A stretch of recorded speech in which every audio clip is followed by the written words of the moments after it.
Добро утро на всички.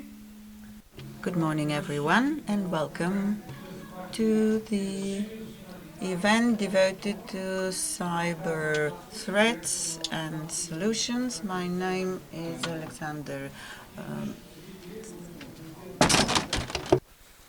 Фондация Today's event is organized with the support of the Konrad Adenauer Foundation. The topic, apart from everything else, is part and parcel of the European Month of Cybersecurity. This is the last day of this month. The topic will always be of interest, as you all know. Digital innovation nowadays is the key driver of public development and, of course, cyber services. However, apart from all the benefits that they bring about, they go hand in hand with the negative side of it, namely cyber threats. So cyber security, being able to resist this kind of threats, becomes a key asset, and without it, the modern society cannot continue to develop. And we cannot enjoy the benefits of the modern way of life. In the course of today's event, we'll try, after all, we only have 3-4 hours for that, we'll try to discuss what the new threats to cybersecurity are, both in this country and in Europe as a whole. Then we'll talk about possible solutions. One of the things we are going to focus on is the outcome of a European survey on cyber attacks on business. And Bulgaria will, for the first time, see such an in-depth survey on business. We conducted this survey together with colleagues from Ecoris, and you'll have the chance to see this survey later. So, without further ado, allow me to give the floor to the Deputy Minister of the Interior of Bulgaria. He will address you shortly. Mr. Timalakev, you have the floor.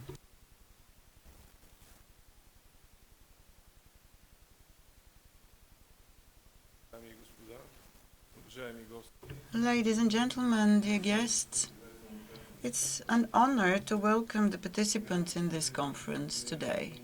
It will be devoted to a very topical issue, and it's an issue to all of us living in the cyber age, namely the threats and the need to report such threats. Our digital world becomes more and more interconnected, and there are various cybercrimes, various crimes in their nature, and they are a threat to both the public and the private sector. We become more and more dependent on technological solutions. The digital revolution brings a lot of benefits to our society. It helps us be more active, be more innovative.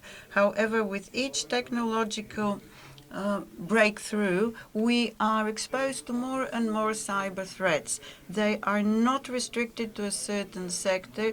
They can affect both government and private organizations. Cyber crimes develop all the time.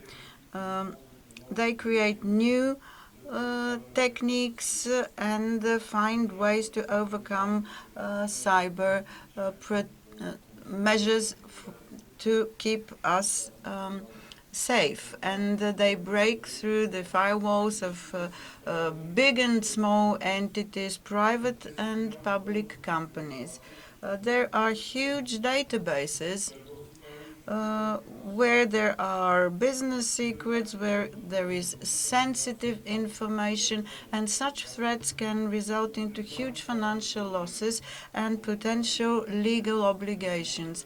These crimes can bring about even to the bankruptcy of small companies. On the other hand, the government organizations, where there is very often classified information, but they are key targets to cyber criminals. Attacks on government institutions can undermine government institutions and even be threatening to human lives. The consequences could be devastating. They can result in the loss of sensitive information and financial, reputational losses. The affected entities is unlimited potentially. So here we come to the main issue. Why do we don't report cyber crimes? Why don't we take our part in the shared responsibility that we all have? Reporting cyber crime is key in order to understand the scope of the issue. When organizations or individuals do not report cyber crimes, the true nature of these crimes remains hidden for the competent authorities. And this stands in the way of dealing with cyber crimes, the adequate protection of our cyberspace. Then reporting has a key role to play in finding the criminals. Without reporting, many of the perpetrators are never punished for the crimes they commit. When we report cyber crimes, we contribute to the efforts of the law enforcement authorities and help them find the cyber criminals. Moreover, reporting cybercrime can prevent further damage. Quick actions can limit the impact of an attack. For instance, identifying the criminals and the way they work through collective reporting allows authorities and organizations dealing with the issue to develop the necessary tools to counteract future attacks. In this manner, we help others and we help our own cybersecurity. Another good reason to report cyber threats is to improve the potential of dealing with financial loss. Sometimes the victims of cyber attacks can be entitled to compensations, and in this manner they can deal with their losses following the clear legal procedures. I'm sure that in the future this would be possible. Providing information about threats and vulnerabilities and part and parcel of our responsible behavior as good citizens. We, in this manner, help others and improve the trust in our digital systems. In conclusion, cybercrime has no borders. They can affect private companies and government organizations, and we can still get protection against this threat by reporting cyber crime. Sharing information and experience results in more adequate counteraction, and the better awareness would decrease the possibility to be more vulnerable. We need a more sustainable digital environment, and let us all take a part in fighting digital crime. In the future, we'll have thus more space for innovation and digital activity. I wish every success to this conference. Thank you for your attention.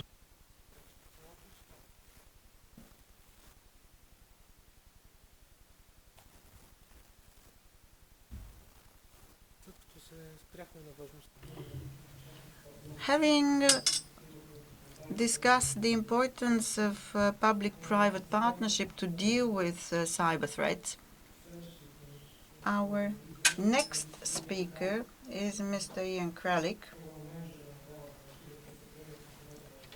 He is a program manager within the Department on Cybercrimes in the Council of Europe. So he will give us the European perspective on the topic we are discussing. You have the floor, Mr. Kralik. Thank you very much for giving me the floor, and good morning, dear Deputy Minister, distinguished guests, and ladies and gentlemen. First of all, I would like to express my heartfelt gratitude to the Center for the Study of Democracy for inviting Council of Europe to this very important event to describe our activities in the fight against cybercrime. And I think that we will be very aware during this event that cybercrime has been individuals, businesses, private, public institutions, but also to democracy, human rights, and the rule of law. That is two core values that are here present in our society, not only in Europe, but also worldwide. And the conference provides a great opportunity to underline the need of further action to address cybercrime and identify the specific solutions how to counter the cybercrime. In the past years, all of us, including businesses and public institutions, have moved our activities into the online sphere, and this continuous online presence has also made everyone vulnerable to cybercrimes. Offenders aim to steal private data, account details, or financial data for illicit gains. Or they suppress, delete, block access to those data, and request ransom. Cybercrime can undermine democracy. For example, election interference and cyber attacks such as tampering of voting machines or cyber attacks on government websites are of a great importance. But cybercrime may also undermine the human rights. It can affect the privacy of individuals when the data is stolen, or even it can affect thousands of children because of the sexual exploitation of children online. But it may also affect the rule of law if authorities are not able to investigate the cybercrime. The governments are not able to ensure the rule of law in cyberspace and protect their citizens against these harmful activities. Attacks against critical infrastructures and ransomware attacks are on the rise. It is not also always clear whether the offenses are perpetrated by individuals or whether governments are involved or whether there is some cooperation between individuals and governments. And this seems to be particularly the case of the Russian war of aggression in Ukraine. In short, the challenges are really complex. We are not speaking only about the legal challenges, the technical challenges, but these challenges may have also a political nature. And these challenges are also global. This is because the offenders, the victims, the devices used, or the evidence may be found somewhere in various countries, in various jurisdictions. We need more effective cooperation to address these complex and global issues. This is where the framework of the Budapest Convention on Cybercrime that was developed within Council of Europe comes in. And the Council of Europe was established to protect and promote common standards such as human rights, rule of law, and democracy. And because the cybercrime undermines democracy and all values related to human rights and rule of law, the Council of Europe has set the framework of the Budapest Convention. And since these challenges are global, the Council of Europe works worldwide on this question and not only in Europe. And the framework of the Budapest Convention is threefold. It consists of three main elements: the Budapest Convention and its protocols, the Cybercrime Convention Committee for the monitoring and follow-up, and third important element is the Cybercrime Program Office that is dedicated to the capacity building programs. So let me give you some details on all those elements. The Budapest Convention on Cybercrime was opened in 2001. It is about an effective criminal response to cybercrime and electronic evidence, with currently 68 parties from all over the world. It provides for substantive criminal law provisions such as illegal access, illegal interference, but it also contains procedural powers. So for instance, when a business reports crime to law enforcement agencies may ask service providers to expeditiously preserve data as evidence, for instance, a phishing email. And the provisions of Budapest Convention contain also international cooperation provisions, because this is also very important due to the transnational nature of the cybercrime. And thanks to the technology-neutral provisions of the Cybercrime Convention, it may be applied to both current and future technologies involved. Just for an example, if you take into consideration ransomware, that was pronounced by ENISA or Europol as one of the most prevalent threats today, and over the past decades, new technologies, new techniques have emerged, and these entail the encryption of computer data, and perpetrators may request ransom, or offenders may also threaten to release sensitive or personal information in an attempt to more effectively extract payments from victims. And the WannaCry and the NotPetya attacks in past years affected various sectors as well. So there were cases when attacks against computer systems of hospitals have reportedly led to the death of patients. And hackers also shut down the government websites and disrupted public services and extracted data of undercover public officials and requested ransoms. So the use of ransomware is considered as a very serious form of cybercrime, and although ransomware with such techniques did not exist when the convention was negotiated, our second element that I mentioned, the Cybercrime Convention Committee, can address this issue. So the Cybercrime Convention Committee brings together all the parties of the convention, and it adopts guidance notes that represent the common understanding of the parties on the implementation of the provisions of the convention. And these guidance notes explain how the convention developed 20 years ago may be applied also to current and to future phenomena such as ransomware. And in November last year, we adopted a guidance note on ransomware to show how the technology-neutral provisions of the convention may be applied also to ransomware. To date, the Cybercrime Convention Committee has adopted 13 such guidance notes to address, for example, the DDoS attacks, critical infrastructure attacks, or malwares.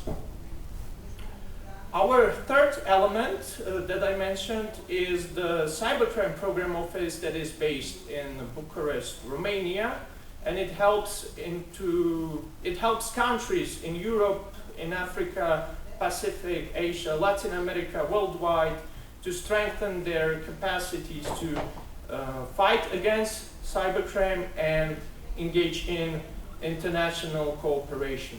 One of such capacity building activities is the Octopus Conference that we organize every 18 months.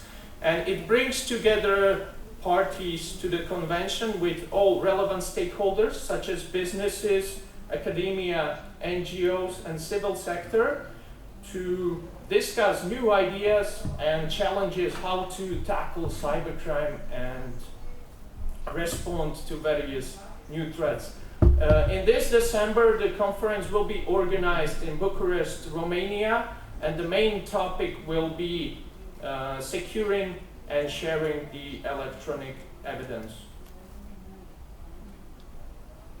It will bring together more than 500 experts from around 120 states. But we are ready to do more, and it was stated already by Mr. Deputy Minister. The reporting is an issue. More needs to be done at international level, but also domestically, because less than 1% of cybercrime offenses that occur in cyberspace are reported and recorded by criminal justice authorities, and less than 0.1% of those offenses are prosecuted and lead to convictions. And computer systems also contain electronic evidence, but many investigations are abandoned because of lack of access to evidence, as it may be stored sometimes in the cloud and it might be difficult to reach. And this could sometimes even reinforce the conviction of the businesses not to report the criminal activities or incidents to the criminal justice authorities, as they may think that the authorities would not be able to investigate the offenses. However, governments have obligation to protect society and individuals against crime, but when it comes to cyberspace, their ability to meet this obligation remains limited. And the main challenges for the governments when securing the electronic evidence lies in the cloud computing.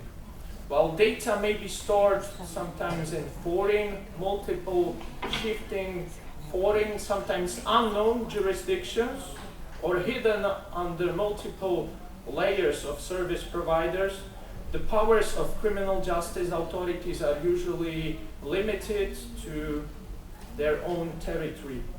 And this is when comes the role of the second additional protocol to the Budapest Convention that was negotiated and opened for signature in 2022. And it addresses the challenges that are posed by lack of effective means to obtain this electronic evidence. To date, the protocol was signed by 40 states and ratified by 2 others, and it will make the cross-border cooperation to obtain electronic evidence more effective, while also reconciling the effectiveness with strong system of safeguards to prevent misuse of the powers. The key features of the protocol contain the direct cooperation with service providers in other jurisdictions to disclose subscriber information needed to identify offenders, cooperation in emergency situations, or tools to establish joint investigations of parties. The protocol will enter into force once ratified by 5 states. And here maybe I would like to highlight the important layer also of public-private cooperation. And when the negotiations of the protocol took place, there were 6 rounds of multi-stakeholder consultations where entities from private sector, academia, NGOs were invited to discuss the provisions of the protocol and also to submit their comments. And during our capacity building activities with our countries, we also highlight this importance of public-private partnership that needs to be reinforced at the domestic level. For example, we recommend engagement in joint campaigns at the national level to raise awareness of the public about the current cybercrimes, the new cybercrime trends, and also on the reporting mechanisms. And the discussions at the Octopus conference also reinforce this necessity. So thank you very much for the opportunity to present the work of the Council of Europe on countering the cybercrime trends. The mechanism of Budapest Convention and its second additional protocol provides for efficient investigative powers that is accompanied by a strong system of safeguards, but to better counter the cybercrime challenges, enhanced cooperation between the criminal justice authorities and the private sector is needed, since private sector is also a critical ingredient in reporting the cybercrime offenses and bringing the perpetrators to justice. Thank you very much for your attention.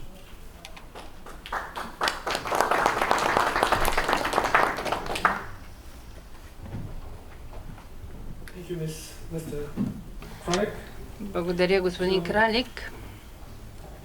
Now we shall proceed with our first panel. And I have the pleasure to invite Mr. Jan Essink from Equilis, who will be leading this panel.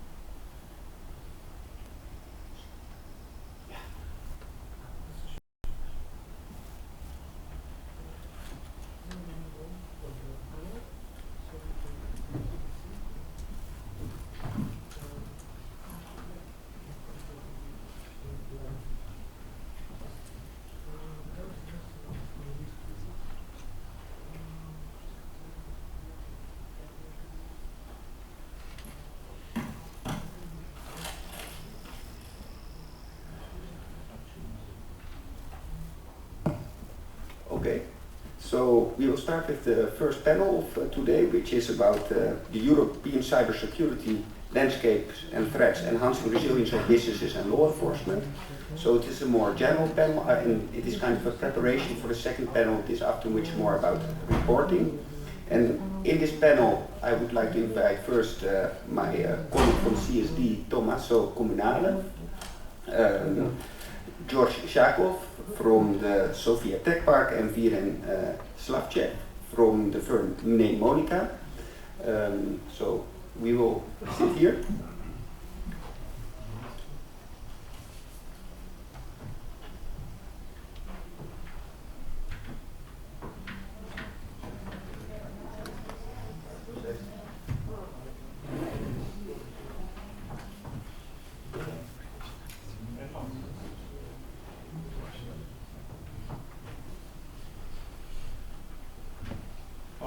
Good morning, everyone. My name is Tommaso Comunale, and I'm responsible, together with my colleagues at the security team of the Center for the Cyber Democracy, for research and investigation on cybercrime against businesses, with a specific focus on three countries, Bulgaria, the Netherlands, and Spain. So I will briefly drive you through this journey of investigation into cybercrime, because we have discussed with the previous speakers the importance of cybercrime against businesses, in particular with crime prevention approaches, and also knowing more about the factors that make companies reporting cyber threats to the public or relevant authorities. Yeah, so I have a brief presentation to show. I think you have to go.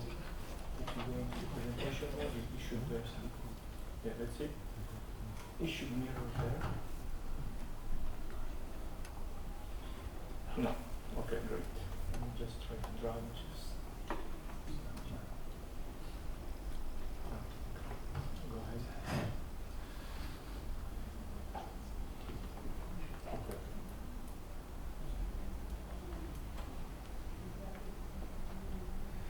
Yeah, so as I was anticipating, we conducted a study at CSD for to know more about cybercrime against businesses. And in particular, we designed, tested, and developed a cybersecurity survey for businesses.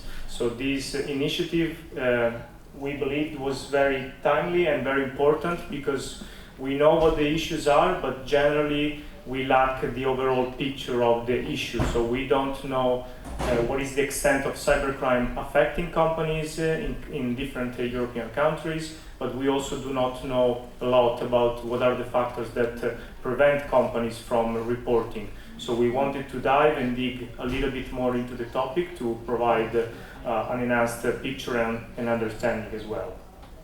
Just a little bit about the background of the study and the overall initiative. So as we have discussed, the presence of individuals, but also businesses, public institutions has grown rapidly, the online presence over the past decades. And this of course has resulted into an increasing potential vulnerabilities of these institutions and companies when it comes to cybersecurity and cyber threats. Cybercrime in specific has posed a major threat to companies, and some forms of cybercrime have emerged as being more critical compared to others. For example, malware, ransomware, phishing, and DDoS attacks. You might be familiar with some of these cyber offenses, but we will see that some of them in particular are more relevant when it comes to cybercrime prevention. So we tried to review what was out there in terms of knowledge, previous literature, scientific studies, and we found out that there were only few initiatives that had tried to map at the European level the cybercrime topic and the issue of reporting. So we devoted our effort into developing this survey and also enriching the knowledge about the issue. So we developed the cross-country cybersecurity survey to measure the extent of cybercrime, but also the factors for reporting to law enforcement and other public institutions. And so the objectives were, as we discussed, to know more about cybercrime investigations, analyzing reporting behaviors, and also try to know more about cybersecurity measure, prevention, and initiatives. We focused on 3 target countries, Bulgaria, the Netherlands, and Spain, and we targeted 400 companies in each country. So we tried to be as exhaustive as possible to provide a nationally representative picture of the situation. So we conducted the survey and we asked about business representatives what was their experience in cybercrime in the previous 12 months. So we asked the respondents a number of questions related to cyber attacks, crime prevention measures, and cybersecurity initiatives. Now, what we found was particularly interesting, as the graphs shows. There were 2 or 3 key cybercrimes that were mostly prevalent among the 3 countries. For example, phishing was reported across the 3 countries by 47% of companies. So almost 1 in 2 companies reported to have suffered a phishing attack in the previous 12 months. This is not surprising perhaps, but it's interesting to look at the broader picture when comparing countries. Malware was the second most frequently mentioned cyber type of cyber offense. And then we had the distributed denial of service attacks and business identity theft as the 3rd and 4th major cybercrime suffered by companies. So what the image shows is how companies in the 3 countries suffer different types of cybercrime attacks in the previous 12 months.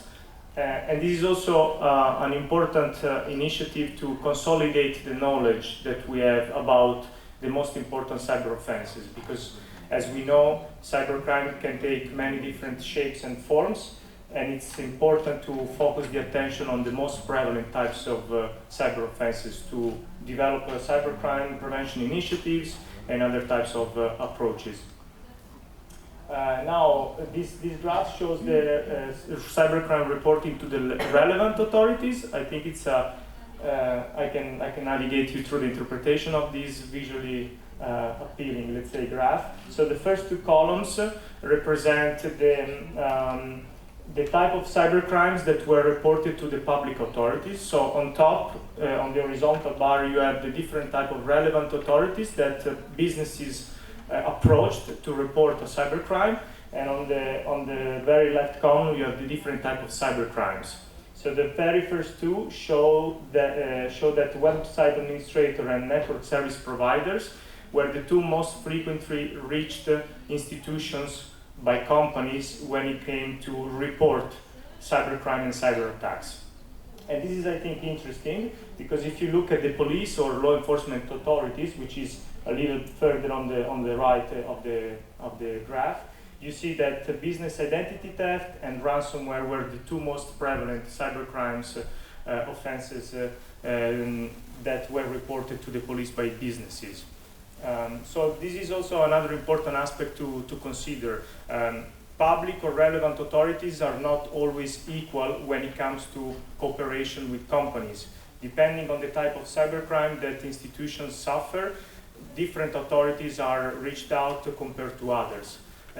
So this is a very valuable knowledge when it comes to enforcing public-private cooperation and also crime prevention initiatives.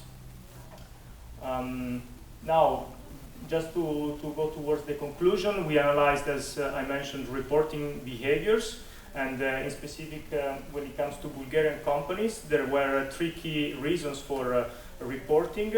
So almost one in two companies declared to have reported to prevent repeated victimization, whereas aiding public authorities and it is the right thing to do were the other two reasons for reporting. Reporting among Dutch and Spanish companies was also relevant for different types of reasons, amongst all legal obligations, but also mandatory reporting, preventing repeated victimizations again, but also seeking help to prevent further losses. So as you can see, there are different reasons for why companies reach out to authorities when it comes to reporting a cyber attack. Now, among the three key reasons for not reporting, which is the issue of underreporting, across the three countries, the main reasons were that companies believed that the authorities could not do anything to help in sorting out the issue they had suffered. Most of the companies also reported that they dealt with the incident internally.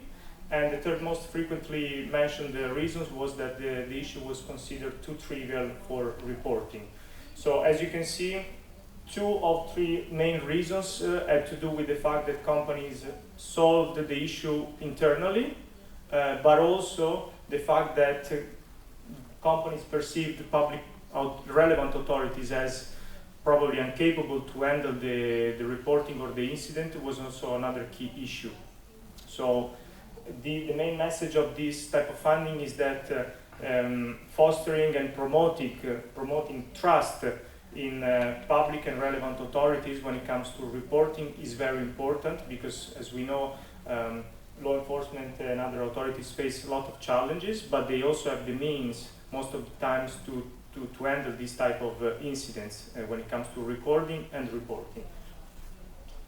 Just to conclude, so what we have learned from this investigation is that among three countries that we have analyzed, the Netherlands was the most virtuous in terms of reporting rates. So Dutch companies were the ones reporting more often compared to the other two countries. Overall, an average of 1 in 3 companies reported cyber victimization. So as you can see, there is a lot of room for improvement of reaching out to authorities when it comes to cyber attacks. The company's distrust in authorities remains crucial, as we were just discussing. But there is also the need for supporting and increasing awareness and support to report cybercrime to external entities. Now, in the end, also clear reporting channels and awareness campaigns remains crucial because companies sometimes do not know what is the best way to report a cyber incident. They don't know who to reach out to or what is the best practical way. So this is also a key aspect to consider. this is pretty much from me. I hope this has been interesting in diving a little bit more into how to collect the data and what we can know more about the topic. And I will leave the floor to Jan for the introduction of the next speaker. Yeah, thank you.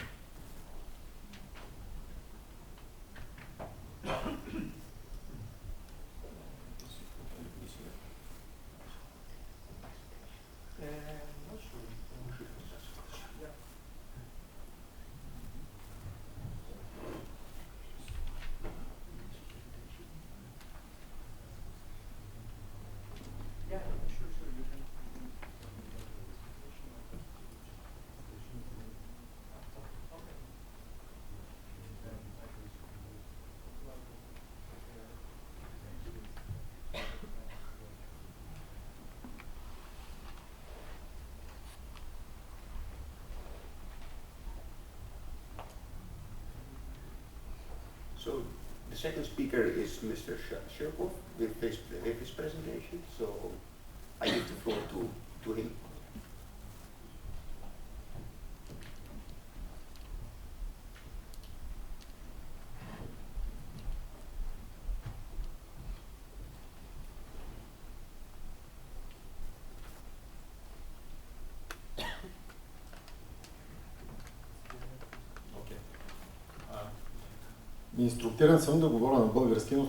I have been instructed to speak in Bulgarian, but my slides are in English.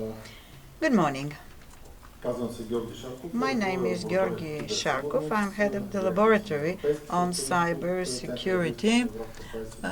I have been the national coordinator on cybersecurity for 20 years. And some of the issues which I'm going to deal with have been issues I've been working on within different groups, under the European Commission, cybersecurity, AI, the new regulations and directives on cybersecurity of artificial intelligence, as well as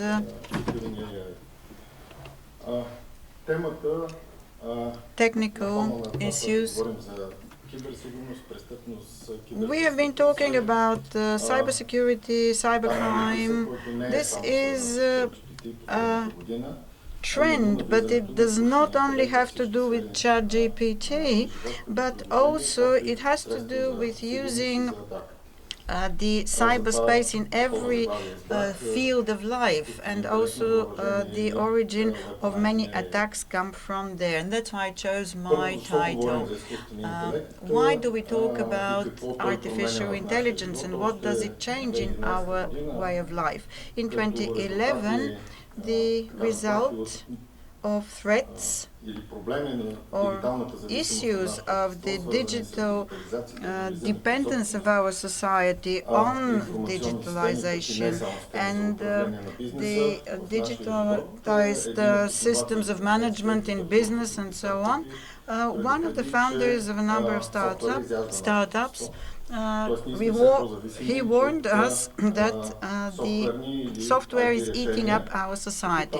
In other words, software in business mainly, because business was turning into a digital business, like services and companies which are fully virtual but have no material assets.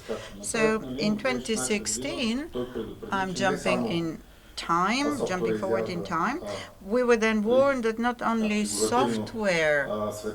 software is eating up the world, but it also manages the world, and it manages it with the artificial intelligence, big data, and similar systems. It's no accident that in the strategies of the World Economic Forum and in our national strategy on cybersecurity from 2016, the focus is on cyber resilience of our society. Part of this resilience is achieved through artificial intelligence, but not only.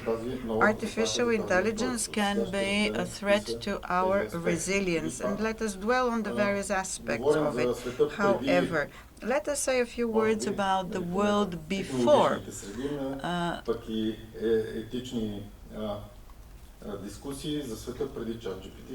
The world before ChatGPT and the world after. And this world has to do with ethical issues as well. Why? Because attitude was changed dramatically. Attitude of the standard consumer, but also of business and society towards these systems. In the past, these systems were the responsibility of experts mainly. But since November of last year, now everybody, the whole society, is dealing with these systems. And this effect is part and parcel of the OpenAI, the company which first created ChatGPT. So based on large language models, this strategy was created, and training from the internet and a number of other materials. Sam Altman, the manager of OpenAI, in 2019 stated that the ambition of his company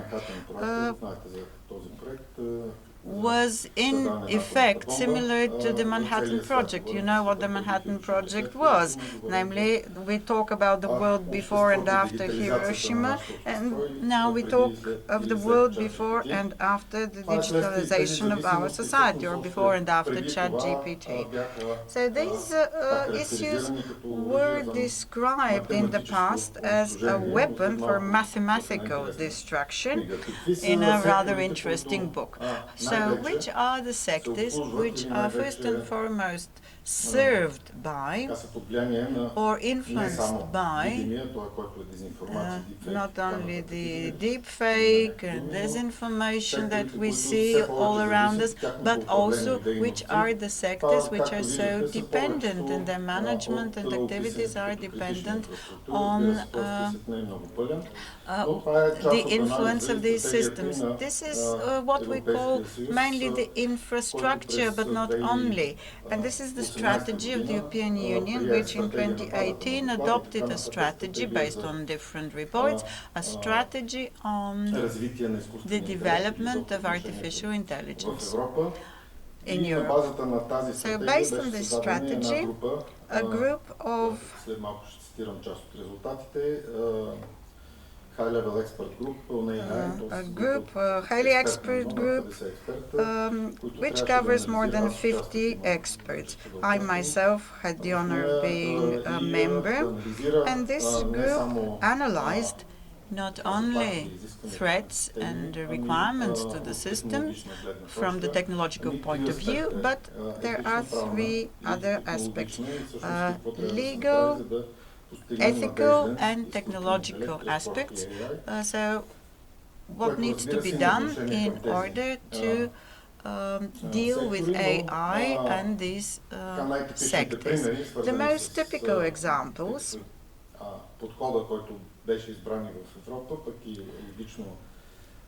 define the approach in Europe, and of course what was key was the threat to health, business, people and society. So the fields of application, which to the large extent depend on artificial intelligence, are the fields which operate with robot systems, mainly health, because different surgeries where robots are used, the medical diagnosis and so on. You can see the examples related to health and our safety. So of course the big question is to what extent these systems can be subject to attack to what extent sensitive or personal information can be extracted from them. So these are some of the basics, some of the first issues that were detected. So to what extent these systems can explain their decisions, in other words, not be a black box, and to what extent they would not offer discriminatory solutions. So it came to the point when we need to discuss four different aspects of the artificial intelligence. It's not only an enabler to the economy and the society, but it can also and should have functions, or it can help in defense. It can be a defender. It can be an offender, that is a tool of offense, and it can become a target. So based on the analysis and the risks related to the reliable use of artificial intelligence, as a result of the work of this group of experts, in July of this year, a regulation on artificial intelligence was adopted. It focuses on the systems using artificial intelligence. It needs to be approved by the European Council. За влизането му в сила, но се разглеждат именно тези три аспекта. So these three aspects are reviewed, namely AI as a helper in security, the systems based on AI and their security, the abuse or offense on systems of artificial intelligence, and not only in defense, but artificial intelligence in order to prevent and detain. I'm not going to talk about the things you see on the screen. This is just an illustration of the basic weaknesses of the system, mainly autonomous systems and the vehicles, security systems based on image recognition, videos, and so on. And we immediately detected a lot of weaknesses. The system can be misled very easily. Now the race is to improve these engines, to improve the way that they operate. There was a very serious car accident in the US, which was the expression of the way the system works. So the systems not only think, they also recognize certain models. So in the field of security, image recognition, people recognition, this was also very topical during the pandemic. At the time, we were all wearing masks, and one could wear masks with the face of Michael Jackson or other famous individuals. ChatGPT created a lot of serious problems because it penetrated a lot of systems, a lot of fun incidents took place, but also some of the main problems were related to the leak of sensitive information through bots, through engines, where we upload all sorts of material. Samsung were the first to alert us. A lot of corporate data was leaked in this manner, and Samsung then did not allow further use of its staff of these systems. It was easily done because the minutes from the meetings could be followed in this manner, because corporate secrets, in other words, were leaked in the system. So we realized that the OpenAI, the Google Party, and all the other engines do not препубликуват тези материали, които publish хората качват, когато се консултират с again the този чат ботове. material that people upload when they consult the bots. But it turned out it was not exactly the case. We do not know when and how and what of what we upload will reappear. In other words, sessions are not secret. And there were a lot of other issues related to our privacy. And the latest, that is literally from last week, a survey conducted by our colleagues, the Insight Institute, which is a Bulgarian-Swiss undertaking, show that only in the course of the dialogue with ChatGPT, we disclose a lot of personal private information like gender, age, and so on, location, and so on. And this reminds us of Cambridge Analytics, Brexit, and their role in it. So through our publications in the social network, we can disclose a lot on the political affiliations of people and have their political profile developed. This is, however, a far more serious issue. So this is the privacy aspect. The conclusions of the expert group and the understanding of how dependent we are on artificial intelligence and systems that use artificial intelligence should prompt us to understand that we could be subject to an attack, that these systems could be used as malware in Europe, just like software systems and the Act on cybersecurity.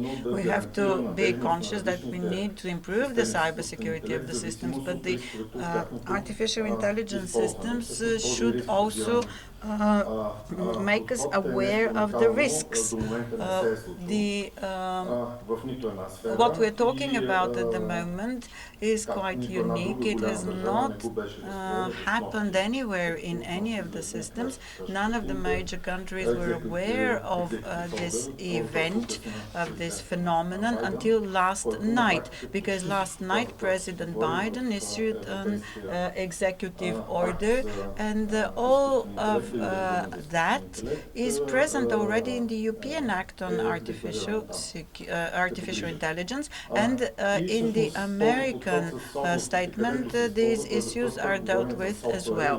So now we are talking of software, of IT-based systems, and we have to assess the risks according to how the systems are being used, not only as to how they've been developed, because most software systems are assessed as to whether they've been well done. The area of high risk, biometrics and those security systems are vulnerable. So this is where artificial intelligence is used. It's used to identify human beings, to assess people, not only students though, but also in recruitment. Banks use it in assessing the creditworthiness and so on. So these systems are subject to very serious requirements on the way the systems are trained, the way we provide the data to make sure that there is no distortion going one way or another. Because when we talk of this type of AI using machine-based systems, seems to demonstrate this kind of problems. And once these risks are assessed, different requirements need to be set to the systems. And here we need to say clearly, it's still not quite clear how it can be done, because apart from the certification schemes under the regulation on cybersecurity, where systems can be tested in laboratories, there are test centers for compliance, etc. Here, all the systems using artificial intelligence have their own life. It is the life at the customer's end. And there is going to be an AI liability regulation. So the user will also be as liable as the developer. For the other types of software, there is no such liability at the user's end. So risks are not only related to the way the algorithm works. The algorithm may be fine, it may be tested, it may work well, but discrimination, breach of security, incorrect medical diagnosis, incorrect advice, if you wish, may be the result of the way the system has been trained. As I mentioned, the requirements related to the ethical aspect of the systems using artificial intelligence are to a very large extent technically oriented. What you see in green is aimed at those who create the system. Transparency, accountability, control of access, so in other words, reliable data. These are technical requirements. There are, however, other requirements which have to do with the legal aspect of using these systems, not only the leaks of personal data, but everything else that has to do with the individual that can be acquired through AI and the compliance with other principles. So we should not say that requirements are only related to the technical aspect of AI. One of the first examples for abuse of the fairness of the system was the resignation 2 years ago of the Prime Minister of the Netherlands, and it was based on using artificial intelligence in assessing people when it comes to the abuse of the social system, social welfare system. This resulted into the resignation of the government. Other aspects, which we mentioned already, namely using AI in cybersecurity, are important to protect the systems. It was mentioned already. So based on the standard application of the system, which started 5 years ago, was that in practical terms, all security operations centers, security of various systems use well-developed AI systems. In this manner, they try to filter the information that comes in order to detect anomalies in the behavior of the system, and according to the requirements of the new regulation, they should be used. Of course, studying the threats of the systems using AI requires trust. The European Commission, involved the two standardizing organizations in order to develop a list of standards which can be used to validate the technical and operational security of AI. So this is still work in progress, and the act is expected to be in place by the beginning of 2024. It will be in force then, but 2 years will be granted as a transition period to implement it. Of course, no need to say it allowed. The bad boys are far more innovative in using our systems. 6-7 years ago, even in the 90s, here in Bulgaria, polymorphic viruses were created, and these are signs of AI. So even back then, large oil refineries or large manufacturing facilities were subject of successful attacks. then, as you know, adaptable systems based on AI were used to go through all barriers of protection. Then we had to develop new systems. We are not even going to mention ChatGPT and other systems. They can be used not only to threaten Hollywood writers, but we know what happened last month. We see that new ads come up and they become better all the time. The outcome of all that is a component in the military doctrines, which we witness nowadays. AI can be used to attack critical infrastructure nowadays, and also the cognitive war, that is disinformation and further activities. And we have good examples. A case in point is we have telling examples. A case in point is the war in Ukraine, where both sides very smartly used AI to collect intelligence. Specifically, the Ukrainian party was very good at that. In the future, House GPT said its mission was to destroy humanity, and access to AI could be used as a weapon of mass destruction using this system for that purpose. So let us not talk about that. Tonight is Halloween after all, so let's not try to frighten each other. As I mentioned, last night President Biden published a decree. The US were so far softer in their requirements to the industry, and we know that most of the suppliers of AI, the service provider, are based in the US. And here we are talking precisely of geotechnology, automated infrastructure, and so on. All these systems are based on that. I know that I'm running out of time, just two applications, very specific. In our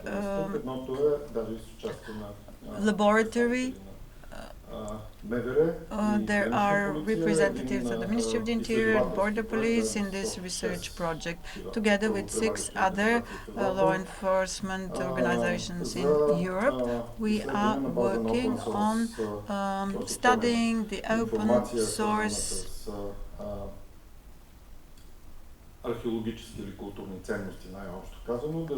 programs that are used in studying archaeological sites. We try to find out where the networks of illegal trafficking of artifacts are and how they take place. This is an international project. It takes a lot of time, and we are developing the section which has to do with the open source data. We get information from ads, from auctions, and so on, in order to detect organized crime networks. And here we use the methods which are not exactly LLM, but they are based on large knowledge graphs and their transformation into links among actors and penetration into social networks, not Facebook, but networks which link people and organizations, among them the groups which traffic artifacts. The colleagues from Spain use technology which we are also going to integrate in our project, namely detecting dubious activities of individuals who trade in or detect artifacts. So we try to detect such dubious activities in certain areas, and there we use different means and different types of information. We now start working on another project funded through America for Bulgaria and other 9 partner organizations. We will try to counteract disinformation, fake news, fact-checking, etc. So our work there will be at the next level, namely establishing the channels and links among media which publish fake news. Of course, this is a different area of work, but it is again related to fighting criminal activities in these systems. And then we will probably come to social networks and using knowledge graphs, we can use methods which can predict the future for the first time based on graphical networks. This is not a minority report. We are not going to forecast certain crimes, but we can forecast the channels that are going to be used for this information. And in summary, I mentioned that AI is used as part of the military arsenal, and ChatGPT explains how. I have nothing to add here. So what's the difference between AI and the atomic bomb? Do you have any ideas? Anyone? Would you like to comment?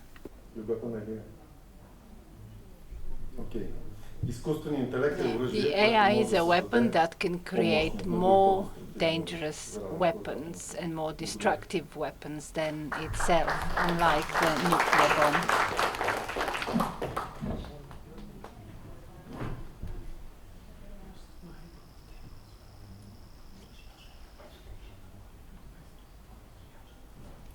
Okay, thank you, Mr. Sharkov, for this very nice talk about AI and opportunities, but also the risk that it brings.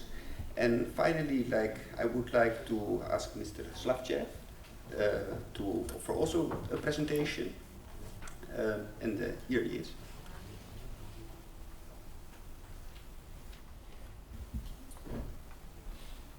Здравейте, казвам се Вихран Славчев.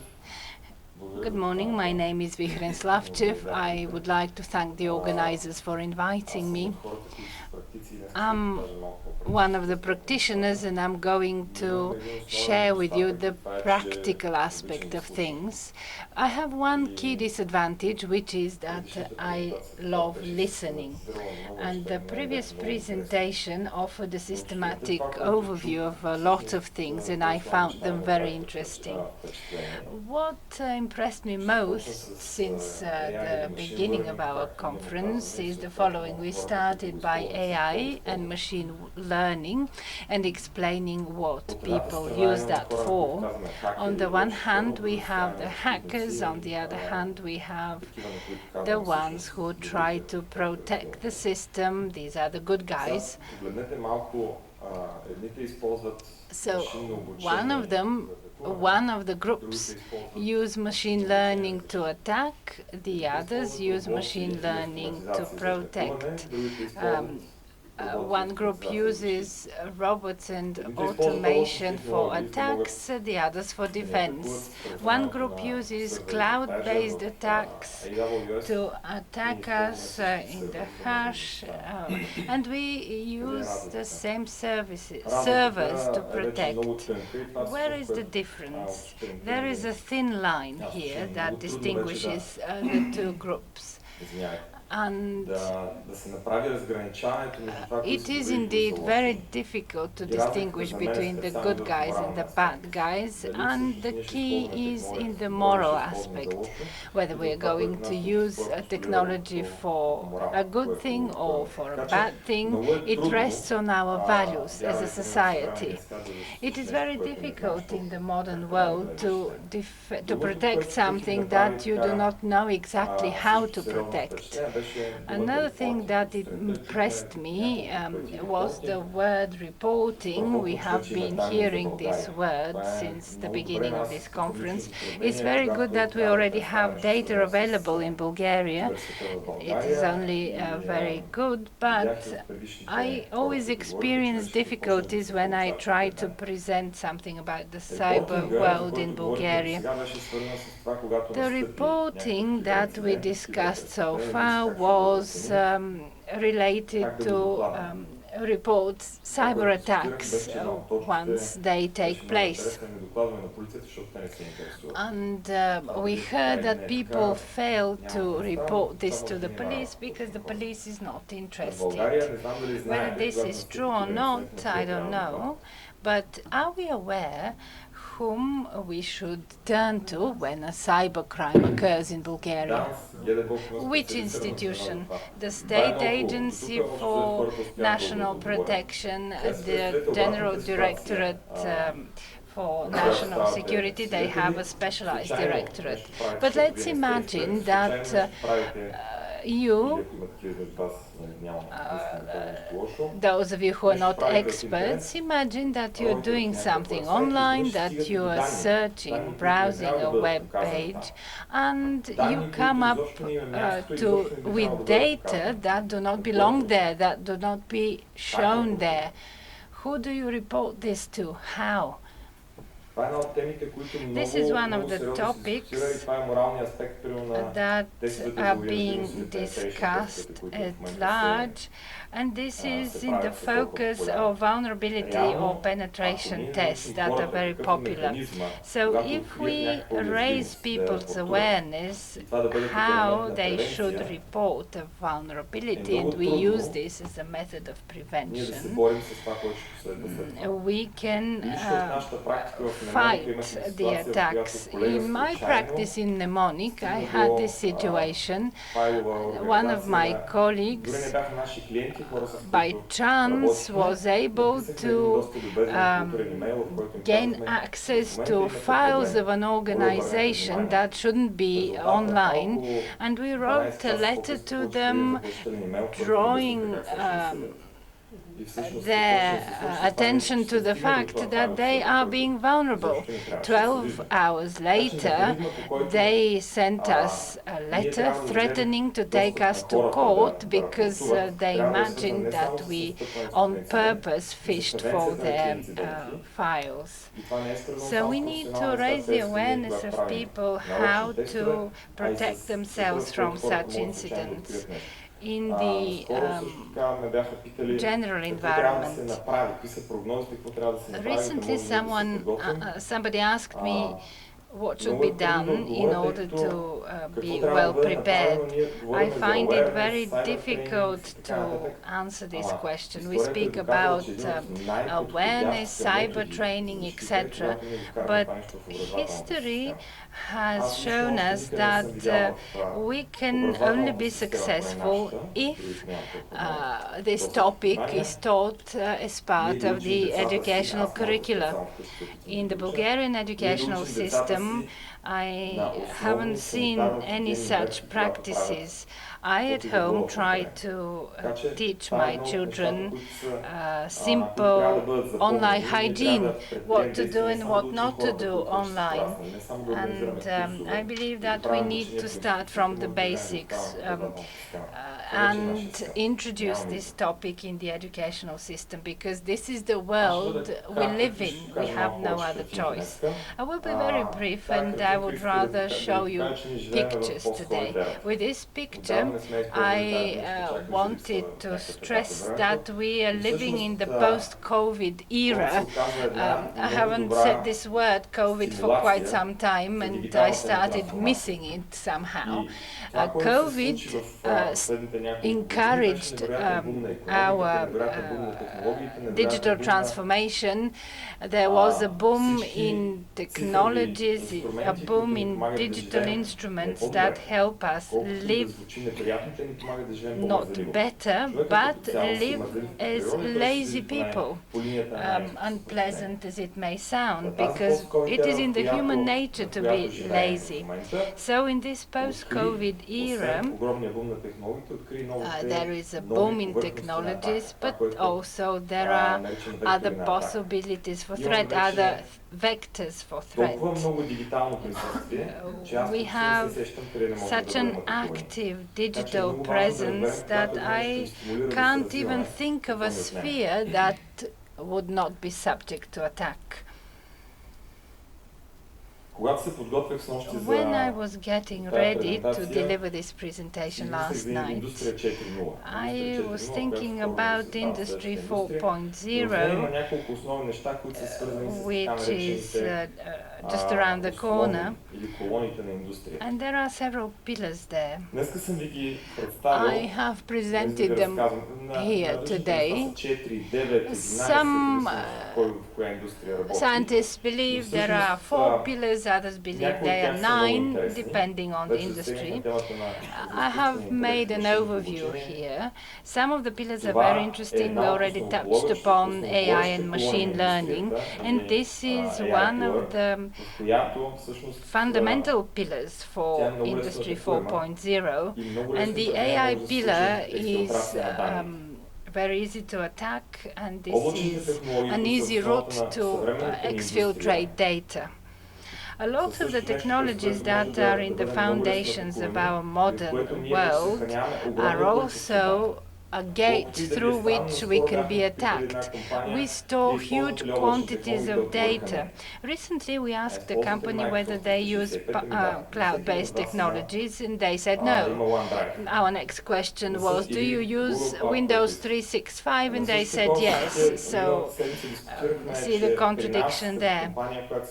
Last week, we discussed that we, as a company that is technologically savvy, we did an experiment, and within 24 hours we have 30 people who use OneDrive daily, and we tried to follow how many people create anonymous links that can be sent to the outer world and then access without any control from anyone from the outside. So out of these 30 individuals, 2 had done such a link within 24 hours. So ask yourselves the question, do you know what happens underneath in the clouds that you're using?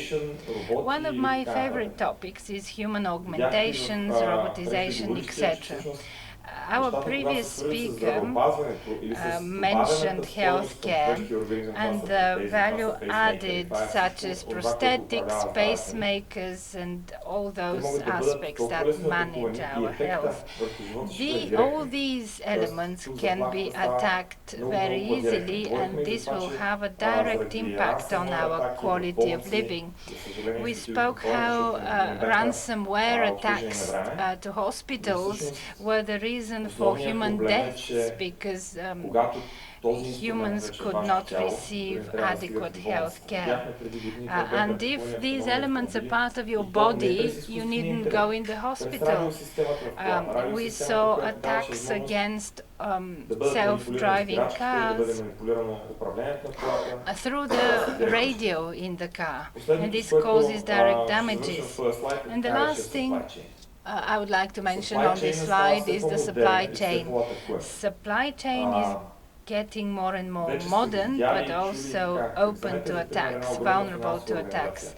Take a huge financial organization as an example. They spend millions to protect, to defend themselves. Very often I ask people how much it costs to buy a corporate account.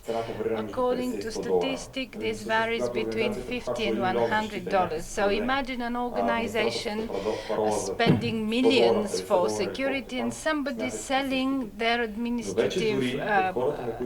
administrator's support for $50 or $1,000. But if we take the hackers, they do not focus on attacking huge organizations. They try to obtain the data that is most expensive. When an organization maintains data that are expensive, it will be well protected. But this organization has suppliers. These are usually smaller companies that are vulnerable to attacks. These are multiple suppliers. We have seen numerous examples of compromised systems in the world that were compromised not because the organization's security was breached, but, for instance, in one case, they had attacked the company that supplies the drivers for the printers in the big organization. So in 24 hours, the external hackers obtained control over the systems of this huge organization that was otherwise well protected. This picture here comes from Manisa and shows the landscape in Europe. This picture shows the main threats that were described by the previous speakers as well. One of the key threats remains ransomware, data encryption, DDoS attacks that are quite popular. I don't know whether you learned, but only a month ago in Bulgaria we had a serious problem with the financial institutions. Part of our financial institutions was subject to a very unpleasant attack. There were days during which we had to work day in, day out to help them cope with this DDoS attacks.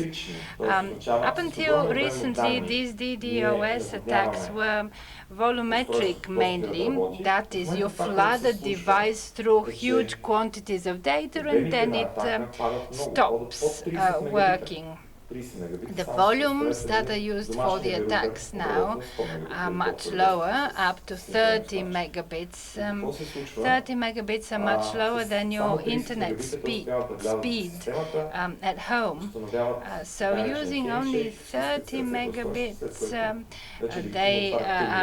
they are able to breach the system, do the respective handshake with a specific device, and then the system stops working. Ladies and gentlemen, I think what happened recently in Bulgaria was not an actual attack.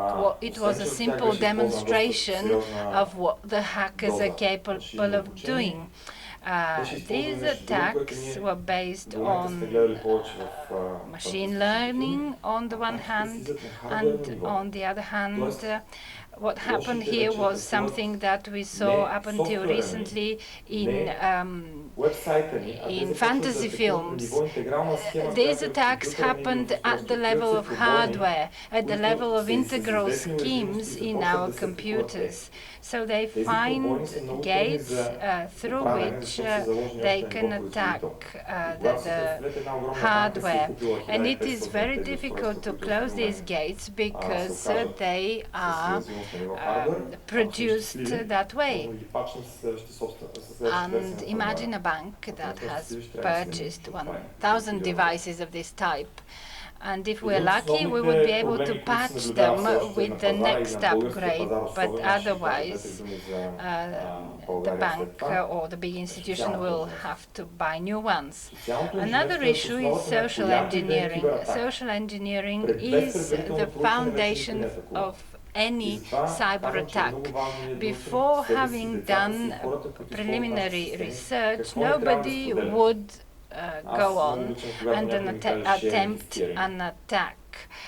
This is why we need to teach our children what to share and what not to share.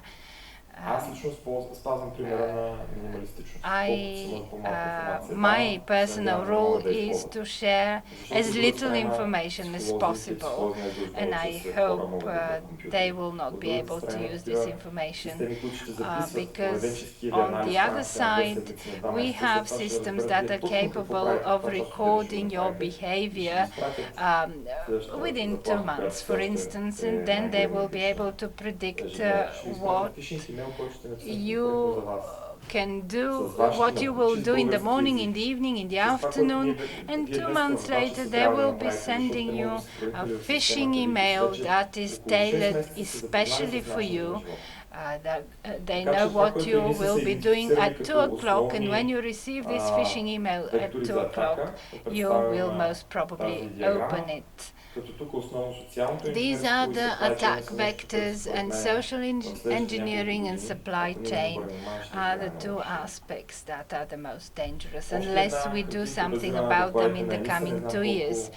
Another graph based on the ENISA's reports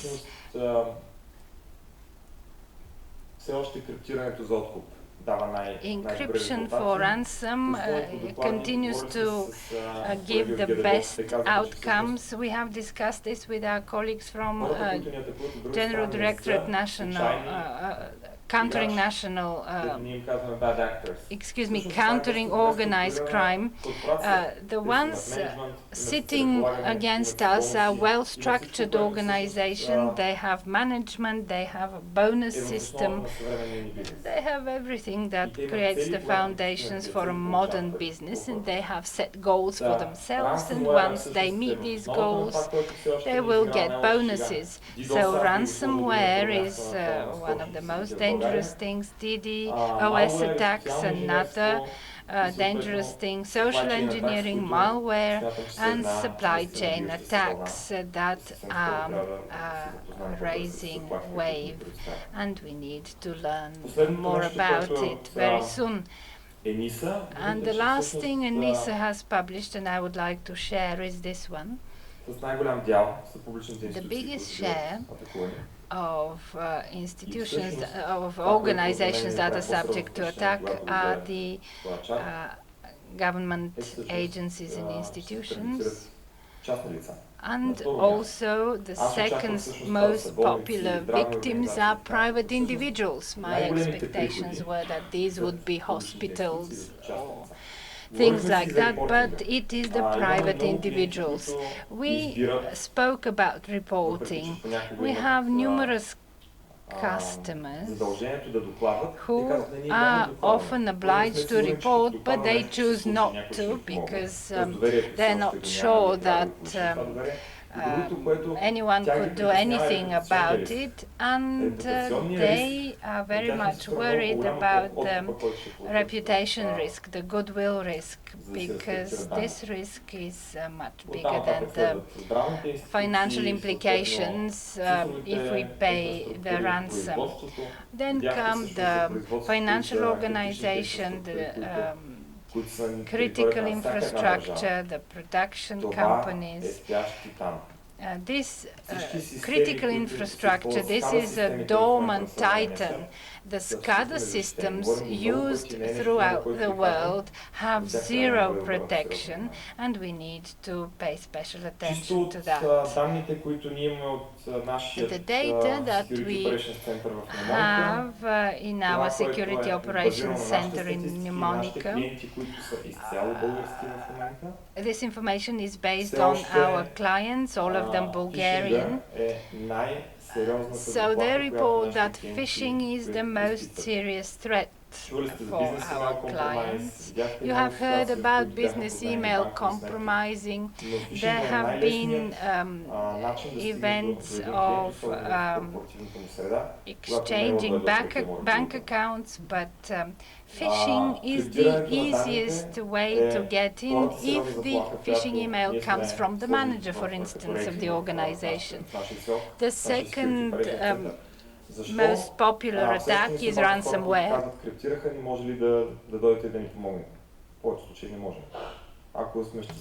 We will receive calls, people telling us we have been encrypted, could you come over and help us?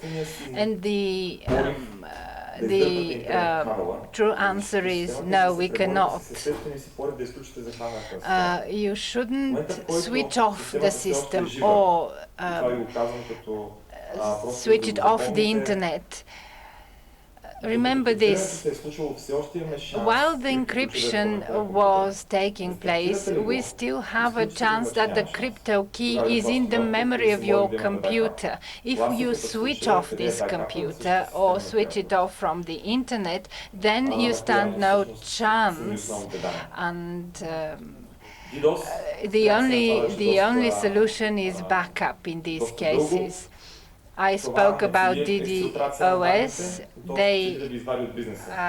Their main goal is to take you out of business. We have calculated quite often with our clients how much it costs for them to be out of business for 1 hour. And the figures are impressive. DDoS is a very unpleasant attack, and it is offered as a form of a service already. I can pay somebody to attack you. I don't need to buy all the machines to attack you myself. And as I mentioned, no attack could happen without social engineering. And because today we have gathered here to speak about the attacks, but also about business resilience and the things that can help us work better in the future. And here you can see a graph based on a study by Equinix among countries, among clients in EMEA countries. In Europe, new standards are being introduced. GDPR, the whistleblowing in May this year, NIS2, which will be introduced as a regulation next year, and the Digital Operations Resilience Act, DORA, that personify these sanctions, and the managers will be directly liable, not just the organizations. Also, the scope of entities that need to be in compliance has been expanded. Many people worry about these new regulations. They ask, why do we need them? This is additional burden, but change your mentality. The European Commission, these standards, these directives set out a very good foundation, and we have taken out at least 7 elements that everyone should comply with.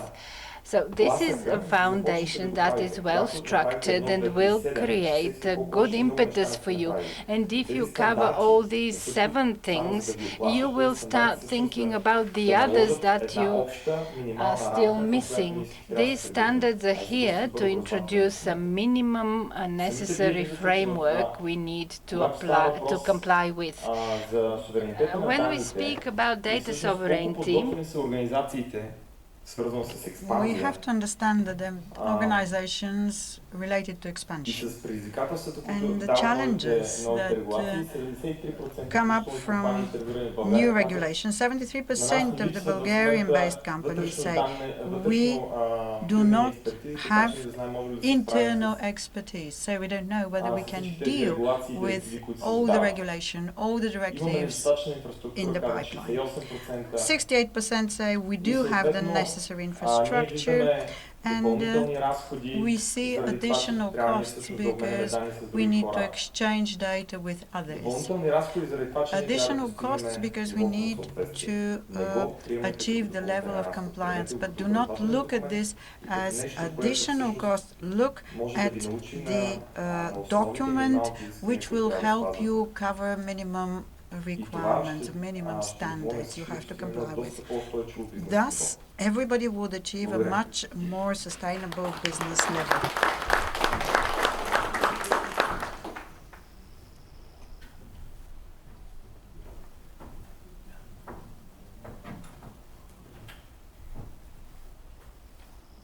So thank you, Mr. Slavchev, and all the other speakers. I think we have a good overview of the current cybersecurity landscape. Now it's time for a coffee break, and then we will resume afterwards.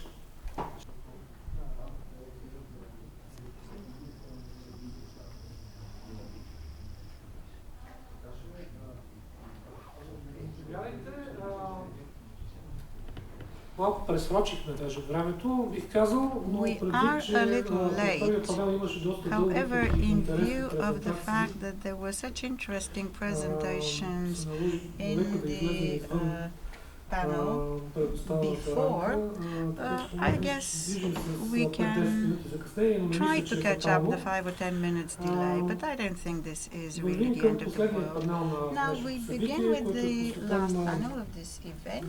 It is на devoted to киберпрестъпленията the и по какъв начин, какви възможности има да се повиши осведомеността, както на гражданите, така и different на ways to counteract cybercrimes and improve awareness of both citizens and the corporate world, how to counteract.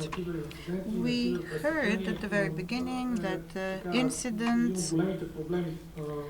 and how you go about them is a big issue in finding a way to counteract. It's not a problem for institutions only, it's a problem for business in more ways than one, because if business does not report accidents or incidents, business cannot expect someone to do the necessary and hold responsible the perpetrators. I recently tried to check statistics of the Ministry of the Interior on that, and it turned out that a large number of registered crime is mainly the registration is at the level of the precinct, the police precinct. There is a department on cyber crimes within the State Agency on National Security, but individuals, people, citizens go to the police department in their precinct, and that's where they report such incidents. And the people who should register such cybercrime find this a very abstract issue. And this is why perhaps the level of reporting is low. Of course, it would be interesting to hear the opinion of the speakers, Mr. Nikolai Nedelchev and Mr. Svatoslav Vasilyev, one from the State Directorate on Fighting Organized Crime, the other one from cybercrime at the National Investigation Office. And we will also hear the view of the Ministry of Protecting Citizens in Greece. And another speaker represents the private sector and fighting cyber security in the and fighting cybercrime in the private sector. So we'll begin with Lionel Bloch. He will present a tool which might be helpful both to the police officers in the local police department who are not so familiar with cybercrime, and also citizens and business who should find it easier to report cybercrime. You have the floor.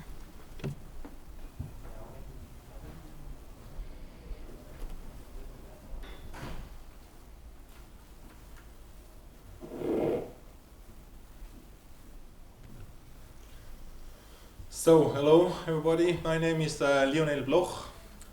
Thank you very much for the introduction. I will have the opportunity the next few minutes to show you our prototype. It's a mock-up that we developed for this cybercrime victimization barometer.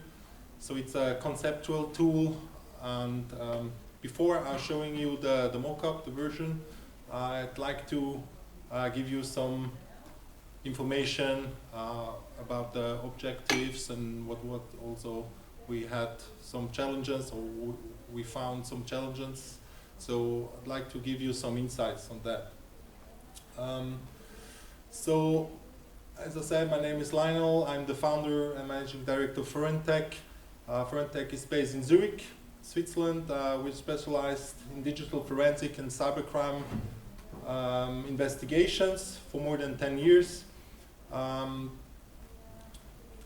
Today I'd like to present and discuss with you the important initiative aimed at the strengthening and the EU's cyber defenses, and I would like to explore the objectives and challenges ahead as discussed.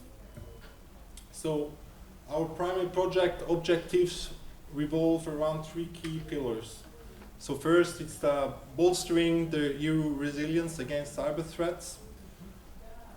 Then deepen the understanding of cybercrime scope and promote also the collaboration between the private entities and all the law enforcement agencies within the EU.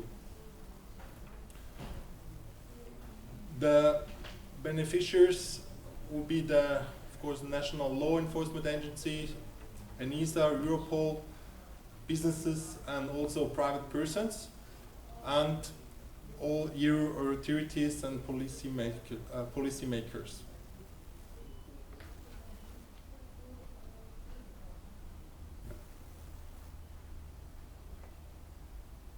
While the project promises significant advancements, we also anticipate several challenges. These range from legal and procedural concerns, such as international privacy laws and varying law enforcement methodologies, to more indirect issues like trust disparities and user motivations. So this is one of the key points that we, in our working package or in this module that we developed, I mean, we are not lawyers, but we know that this will be, or this might be a big challenge to understand and to be aligned with all these different laws in the different countries.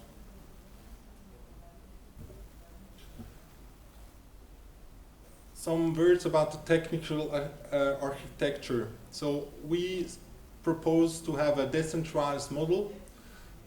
So each country will have one server, where this server will be somehow connected, and they will have like API, so programming interface to bring the data to one central server for the analysis that we will be able to share within the EU countries. Then we will have a peer-to-peer synchronization, so everything will be secured.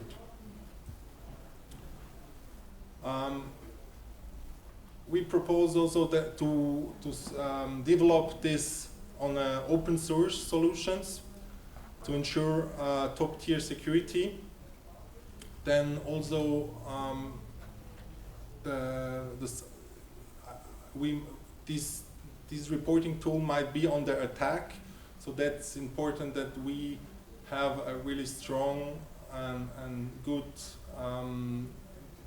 defense policy. So that's why we propose to be on the open source, that usually open source is clear to everyone, and we can have the best security on these techniques. Then the application will be in web technology, for example on on Kubernetes or Docker. This will enable us to be able to deploy in a easy and smooth manner to all countries in the EU their own environment. And this environment will be governed by a CMS. Just before I jump to the mock-up, I want to conclude what we found. So it's really important that we adopt a decentralized and customizable approach, that we also have a near discussion and with the stakeholders, so that we know that the result is actually what we need to have, and not only an ideal idea. And also the security is one of the big topics that we want to implement in this tool. So now I want to jump to the mockup.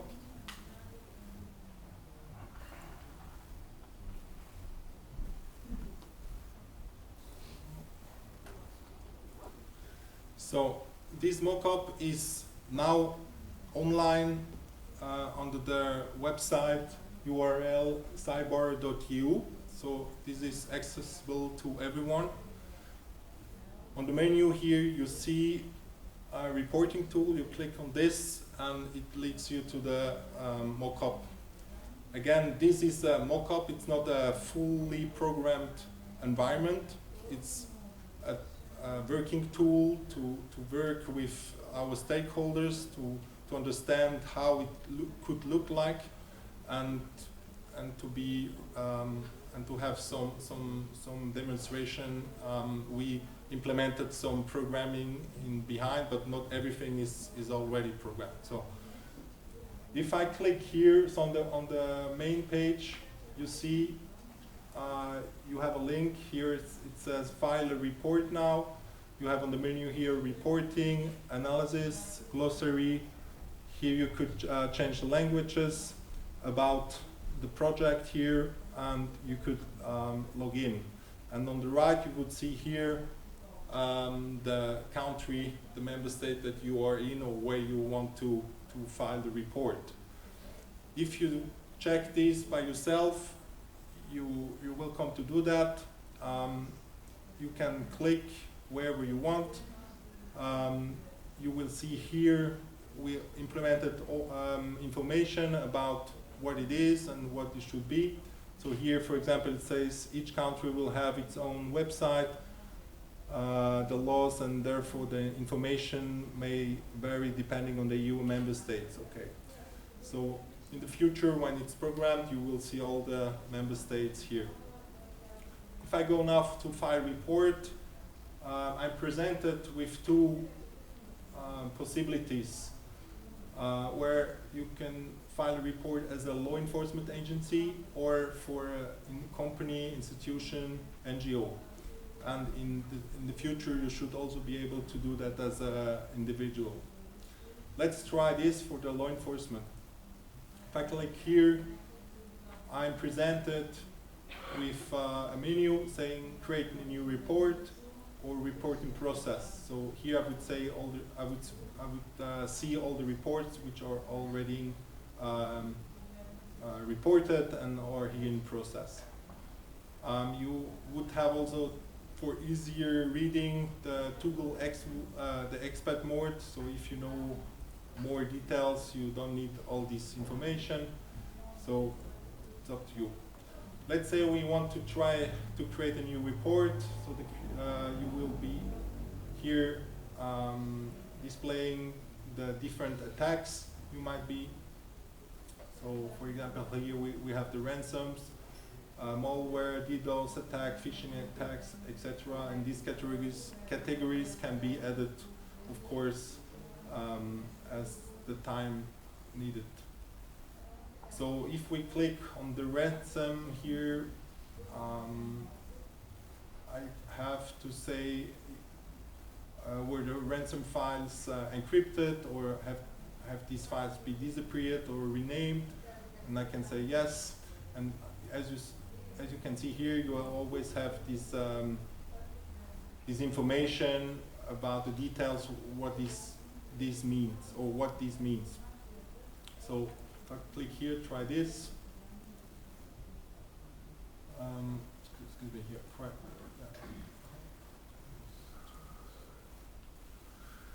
All right. So as it goes on, I will have to fill out more details about the ransom. So, for example, I say I'm in the Netherlands. Did the ransom stop after the ransom was paid? I can say no. Type of organization, could say it's a corporation. The size of the corporation is between 50 and 259 people. What was attacked? I could say here company or personal data about clients stored electronically. Extortion period, could choose here date, so we didn't implement here the date range, so it's not implemented yet. If I know which ransom it is, I could already select it here. Let's say it's crypto locker. The amount that they requested is, for example, 10 to 50,000 euros. And also the currency, so usually the ransom is paid in cryptocurrency. So that's why we implemented here the cryptocurrencies for the ransom. I would say, okay, they want Ethereum. And if I know the address, if I have the address of the cryptocurrency wallet, it's important to implement it here. So, and then I can select to whom it's already reported, to employees, clients, and if I have any documents, I could upload it here. I can submit it, and then as soon as it's submitted, you will get a unique number for this report, yes, and for this case. And you could also download a PDF with this report as a detail. Report could looks like this. This is fully customizable, but this is an example. You would of course see all the information you just put in before, and also the next, this could be used for insurance reasons or for the police. If you have to go to another government or other place, so you could use this report. Important to mention is also that if you are reporting as a company or individual, you will be able to report all this information anonymously. So if we go through again here at the end, you see here the possibility to submit anonymously.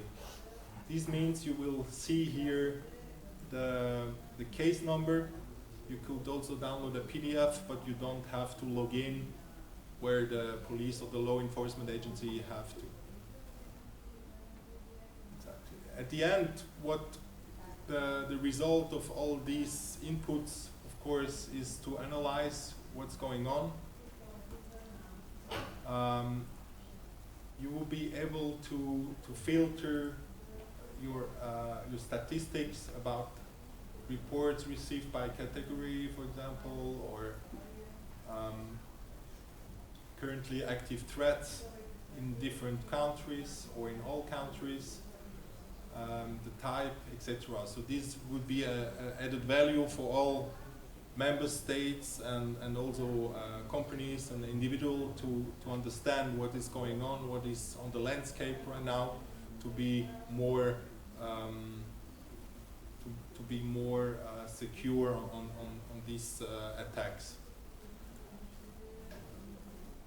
On the glossary, you will find all this information. What is the ransom? So it will describe this. And as I said in the beginning, here about you can find more information about this concept too. All right, so maybe, I don't know if I have 1 or 2 minutes more. Otherwise, I would ask you if you have questions or any inputs that we might consider for our tool, because now it's still not at the end, but in a few days we will close our report. So this is your opportunity to to give some insights. Maybe one last hint: if you go to the website cyber.eu, under publications, you will find our report about this tool. So you can download it here for free. Thank you.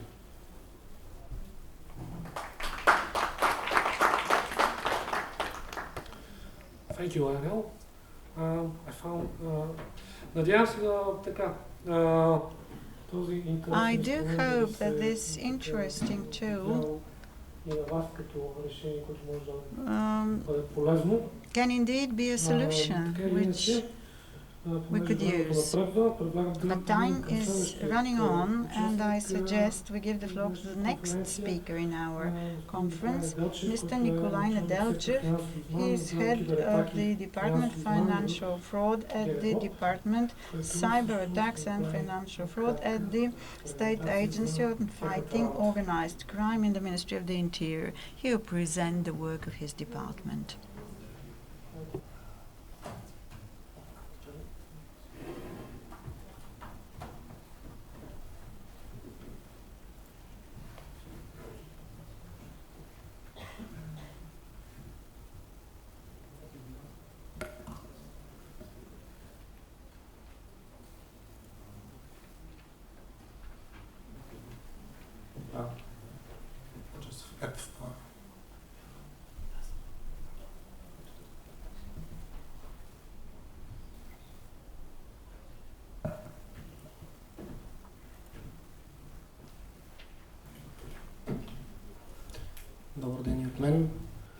Good morning, everyone. Thank you for this opportunity to take part in this conference. As Mr. Rusev mentioned, my name is Nikolai Nedelchev, and I'm head of sector financial fraud over the internet in the newly created Directorate on Cybercrime in DG Combating Organized Crime. I have prepared a brief but I hope thorough presentation of the most common fraud that we identify in our daily work, and you can see them here. The most popular one is business email compromise, followed by the different forms of Nigerian fraud, the so-called non-delivery fraud. Also, we are seeing a rising number of investment fraud and unregulated access to e-banking profiles. Compromising business email. What is it all about? Briefly, when a perpetrator acquires access to an email of an employee, they use it to understand information about upcoming payments. Then the perpetrators would analyze this information flow with a focus on the upcoming transfers.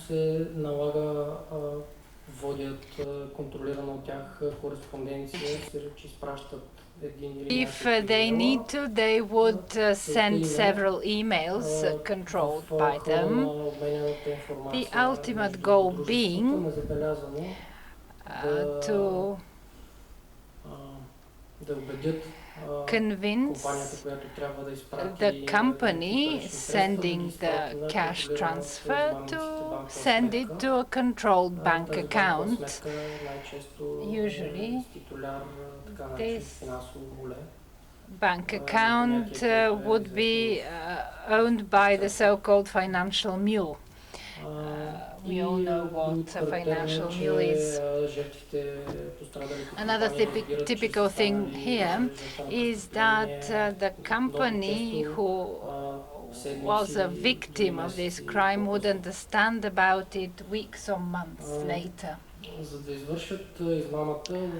To perpetrate this fraud,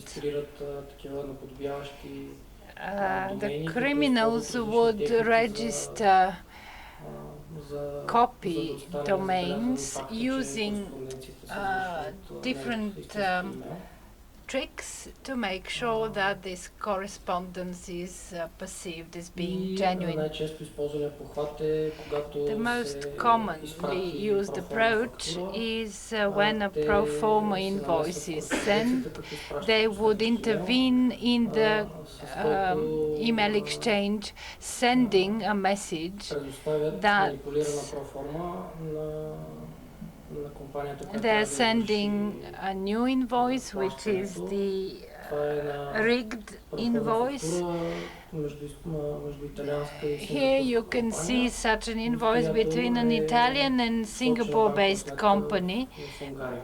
where we финансова, see a както bank вече казах. account in Hungary owned by a financial mule. Напоследък все по-често банковите сметки, които се използват We в този вид измами, are са seeing recently в така наречените дружества за електронни пари. an и в increased други number of bank подобни accounts регулирани registered банкови in системи, които позволяват, e-wallet companies such as Revolut that enable instant transfers among the users. В заключение, In този тип conclusion, измами, we can say that this type of нанасят, fraud много големи щети may на cause serious financial юридическите damage лица, дружествата. За тази година to имаме the случай, в companies. който This едно year alone, we дружество had one Bulgarian изплати company над 5 милиона that долара sent по over 5 една million такава US сметка, dollars to such an account. които за щастие ще бъдат върнати. Luckily, this money will be paid back. Използват се, както вече казах, международни мрежи. As I mentioned, international networks of financial mules are being used. Money travels very quickly via numerous transfers. The ultimate destination being most often Asia, where it is very difficult to block the transfer. And I repeat once again that the victim companies would understand that they have been subject to such an attack very late. Usually the perpetrators initiate such attacks from Nigeria, for instance, or distant countries like that. Very often we insist before the companies that they should follow strict rules of verification of the changed bank account via at least 2 channels. The next most popular fraud is CEO frauds. Publicly available information about the management bodies of the companies being used. The accountant of the company receives an email allegedly sent by the CEO and receives instructions to send money quickly for a transaction that will help the company enter into new relations that will be very profitable. And the attackers use publicly available information taken from LinkedIn or Facebook or the company profile in the internet. A new version for Bulgaria of this same attack is sending emails on behalf of individual employees asking the accountant to send their salary to a new changed bank account.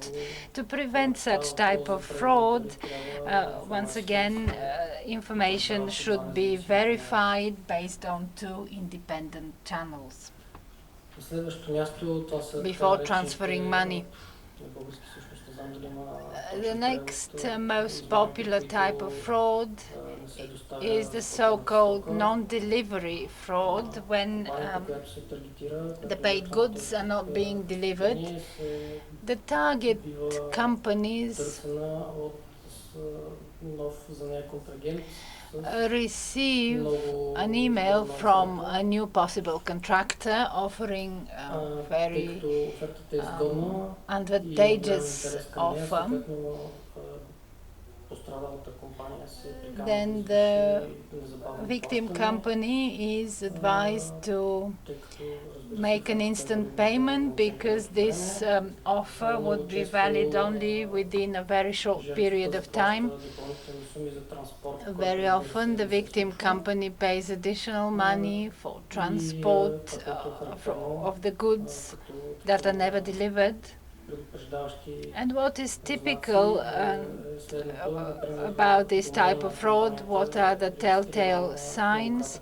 Usually the domain of this false contractor would be registered recently. The offer would be too good to be true, and instant payment is required.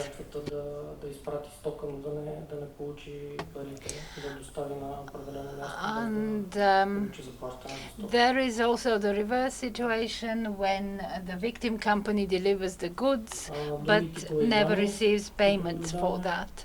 Other types of fraud, investment fraud here. What's typical about this type of fraud is that the victims are usually natural persons who are misled to believe that they are investing money in a legitimate platform. But very often there would be an internet site. The victim would create a profile there and monitor how their investments are growing very quickly. And they would receive packages, allegedly taking them to the next level. They buy these packages. Communication takes place through voice over IP phone calls or applications that make it difficult to trace the communication. Money is transferred via cryptocurrency,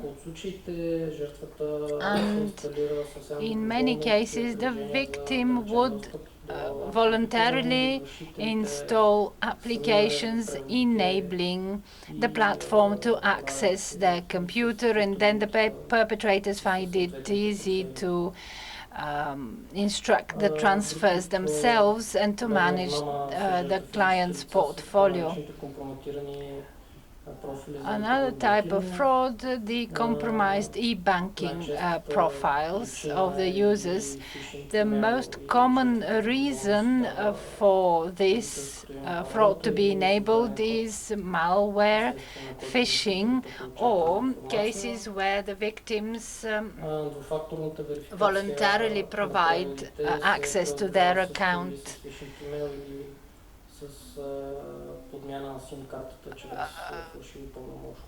Also, there might be additional phishing emails or SIM cards bought under a pretend name. Money is quickly transferred to mules and easily withdrawn in cash. For a number of years, we have been maintaining this email address, which can be used for reporting by the victims. The majority of the alerts that we receive, and the majority of the calls, because we also maintain a hotline,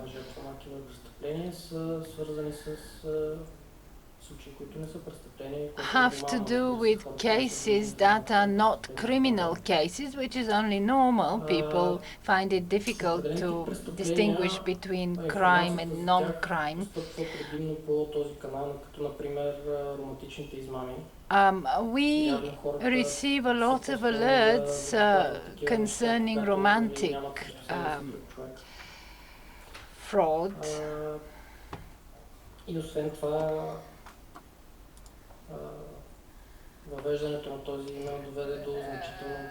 When we introduced this email, we started receiving a much larger number of alerts concerning cases where the damage is smaller or where the people reside in a remote location or abroad and would otherwise not report. This email helps us keep track of the up-to-date trends in phishing attacks, in fraud methods used in Bulgaria. So much from me. Thank you for your attention. If you have any questions, I'm available.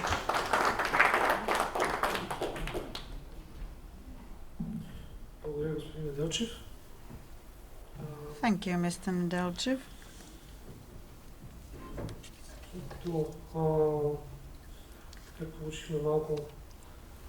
As we got some current information on the main types of crime that fall within the scope of the investigations of the Central Agency for Organized Crime, let us draw a comparison with our neighbors from Greece. So I'll give the floor to Mr. Evangelos Katarachias.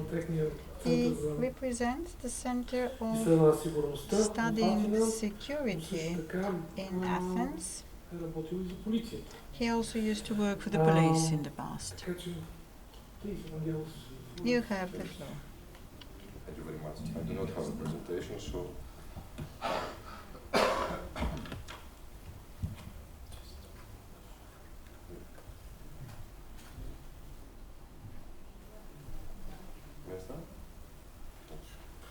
First of all, I would like to thank very much CSD for having me here. I'm Evangelos Katarachias from Greece, from KEMEA. KEMEA is a research center of the Hellenic Ministry of Citizen Protection in Greece, and it's basically a think tank of innovation and technology in the area of national security policies, cyber and physical, and of civil protection.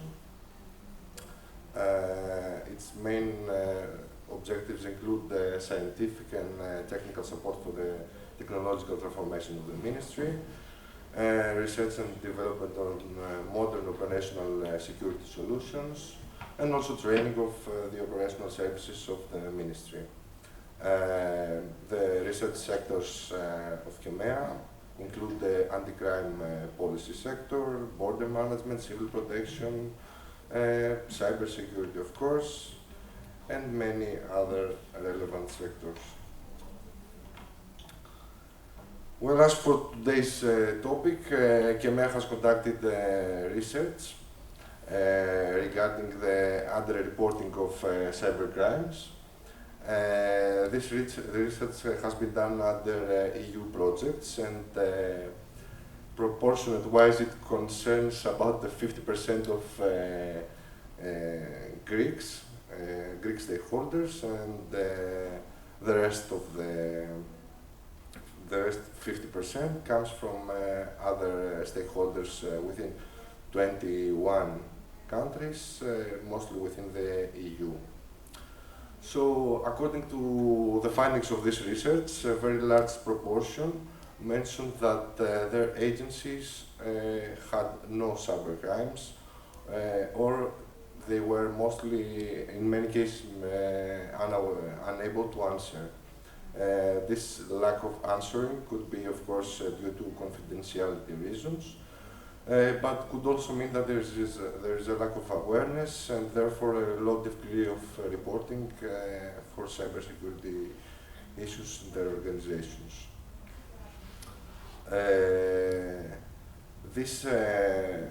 This research was done among many stakeholders, many of which are private organizations, public organizations, LEAs, and of course the research sector.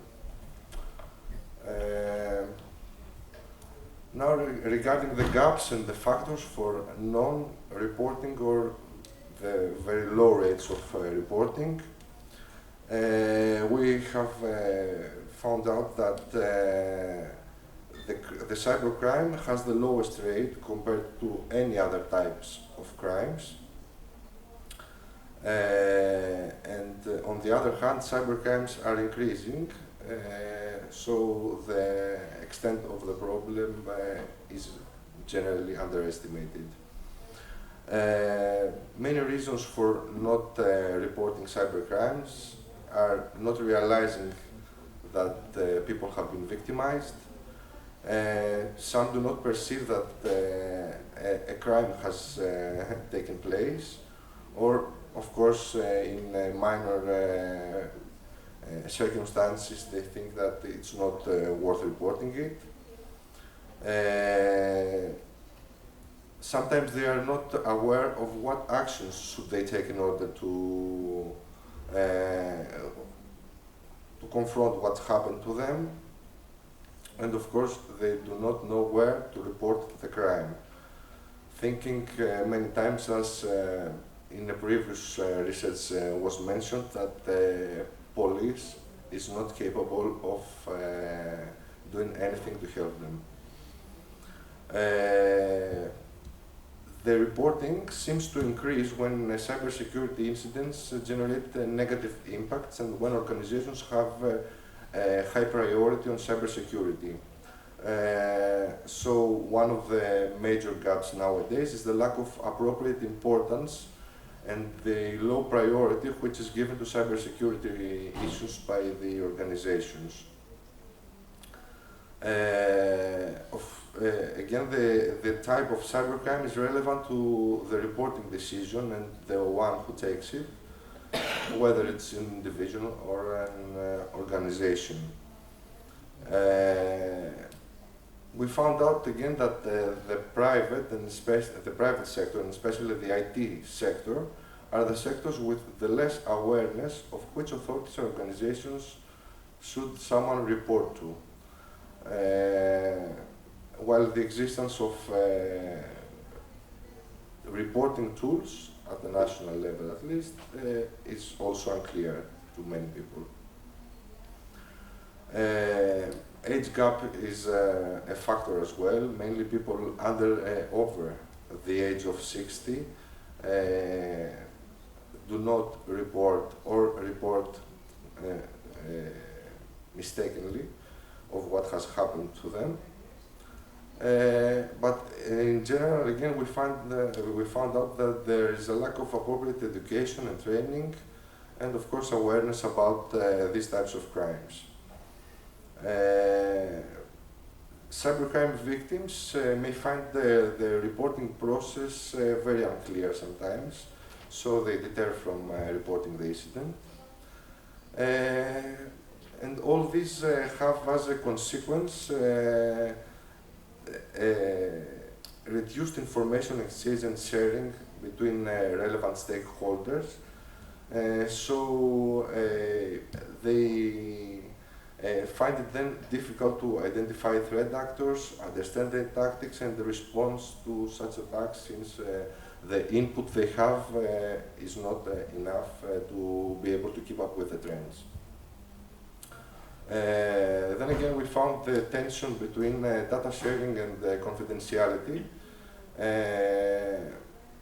that was also mentioned as a gap. The lack of interoperability of data intelligence platforms among the relevant stakeholders of reporting. From the legal perspective, we have found that the lack of awareness of different laws and their complexity makes difficult sometimes for people to understand whether something that happens to them is a cybercrime or not. And of course, the embarrassment and the label of being a victim is something that no one wants, and in an individual level it's just the embarrassment. In an organizational level, there are many things at stake, like their reputation, the negative publicity, possible lawsuits, and thus they deter from reporting cybercrimes that have happened to their organization.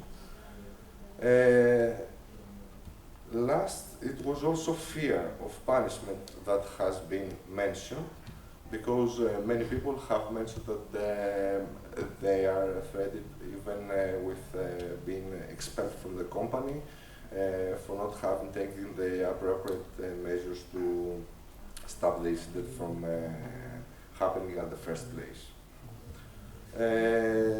We have gathered from both literature review and some interviews of the stakeholders involved in this research, some recommendations. Of course, first is the education about cybercrimes, and we found out that the more publicly available and tangible information, like cybercrime victimization statistics, online prevention tips, or knowledge of police presence, they are making effective strides towards combating cybercrimes, encourage technology users to report them.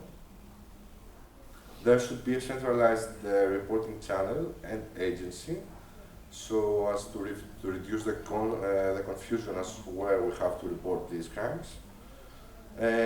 Online tools like forms and questionnaires, portals and platforms, as well as self-reporting web apps with user-friendly interfaces could facilitate the reporting and increase the rates of reporting. It has been mentioned that the current status of the case that has been reported and the constant feedback of what is being done through the investigation could boost the public's confidence and help them towards reporting more of these types of crimes. And last, of course, it's the already mentioned lots of times awareness campaigns that should be done for people to be able to know that they should mention what has happened to them. Clear policies and incident response plans should be in place in order to help cybersecurity professionals identify and respond to cyber attacks and cybercrimes. For the LIAS, again, internal technical training on the most prevalent attack methods, and of course, a robust response system for police administrators and officers should be developed by policymakers, the researchers, and the industry, in order to standardize the reporting process and help with and learn about how to assist the victims, information sharing across agencies, and so on and so forth. Of course, collaboration between critical stakeholders of LEAs is deemed to be very important in this case. A very interesting finding is that there have been many action plans that have been found throughout our search for what exists in this sector, but the rate of reporting still remains generally small, so this means that action plans and these obligations are not applied in practice. So, after all this pessimism, we found out that with our participation in several EU projects, that there is a general tendency within the EU to incorporate in these projects reporting tools. For example, under Heroes and the Luna projects, there are also reporting apps meant to facilitate reporting for citizens working in different areas, like hospitals, that recognize victims of human trafficking or child sexual abuse and exploitation. Of course, online forms of the crimes can be reported as well. What's more is that within these consortiums, also tools developed that are aiming to address issues like recognition of fake online posted jobs or anti-grooming apps could help young people recognize the fraud and escape the danger. All these types of apps will inevitably help towards more reporting, hence people will themselves understand the scam and won't be embarrassed having not been victims yet. And this reporting could also come with digital evidence for LIAs to have something robust to start with their investigation. So that's pretty much all from Kemea's side. Thank you very much.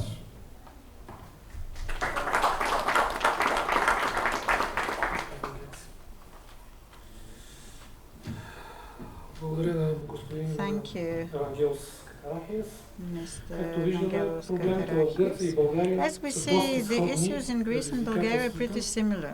The challenges Последното are изказване similar as well. днес And the last contribution today is Svetozar Vasiliev's presentation.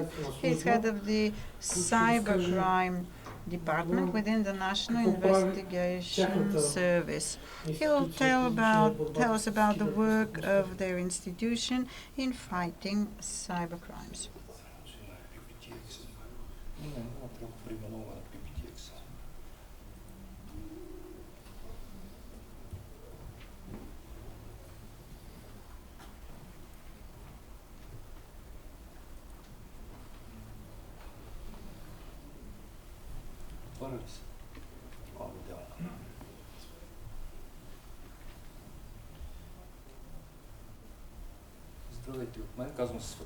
Hello everyone, my name is Svetozar Vasiliev and I'm head of cybercrime department at the National Service for Investigation. Allow me to thank the organizers for inviting me to attend this exceptional forum and share with you some of the specificities in investigating cybercrime in Bulgaria. This forum focuses on cybersecurity and many of you deal with prevention rather than investigation of cybercrime. So I believe I will have a valuable contribution by sharing with you some of the things we have witnessed. What is specific in our work is that we come in once the incidents have taken place, whereas in your case you deal with prevention. And we are mandated to investigate and prove that a crime has been perpetrated. There are several institutions in Bulgaria dealing with investigating cyber crimes. First of all, the police, then the investigative bodies and the prosecutor services. The key role in identifying cybercrime is played by the police. You can see the structure of the police service in Bulgaria. Part of the crimes are reported to the investigative policeman, another part to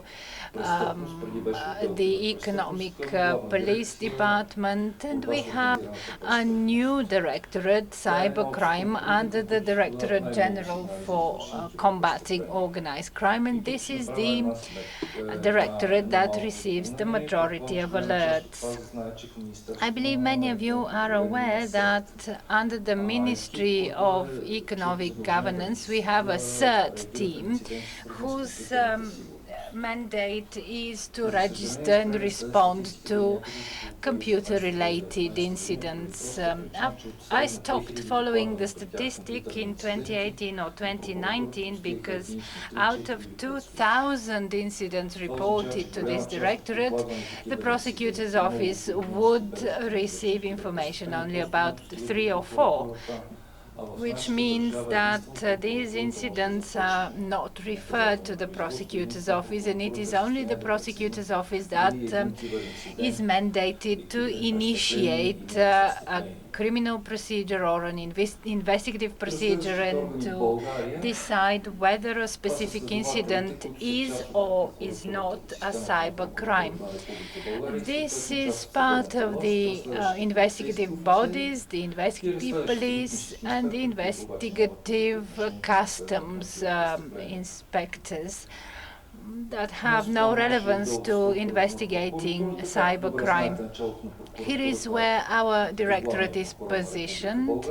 On top of the prosecution in Bulgaria, we have a prosecutor general. There are deputy prosecutors general, one of them being the director of the National Investigative Service. And our department is directly subordinate to the director of the National Investigative Service and hence to the prosecutor general. When we receive any alerts, we need to refer them to the respective prosecutor's office that has the jurisdiction to investigate the respective crime.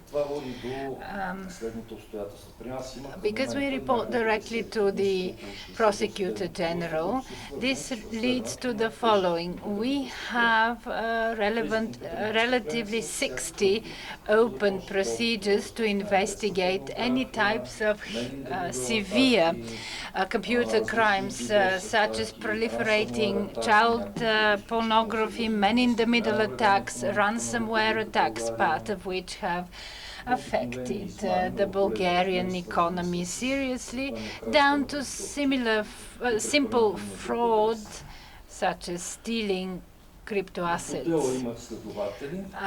We have investigators working for our department and also forensic experts whose main task is to collect electronic evidence and to analyze this evidence.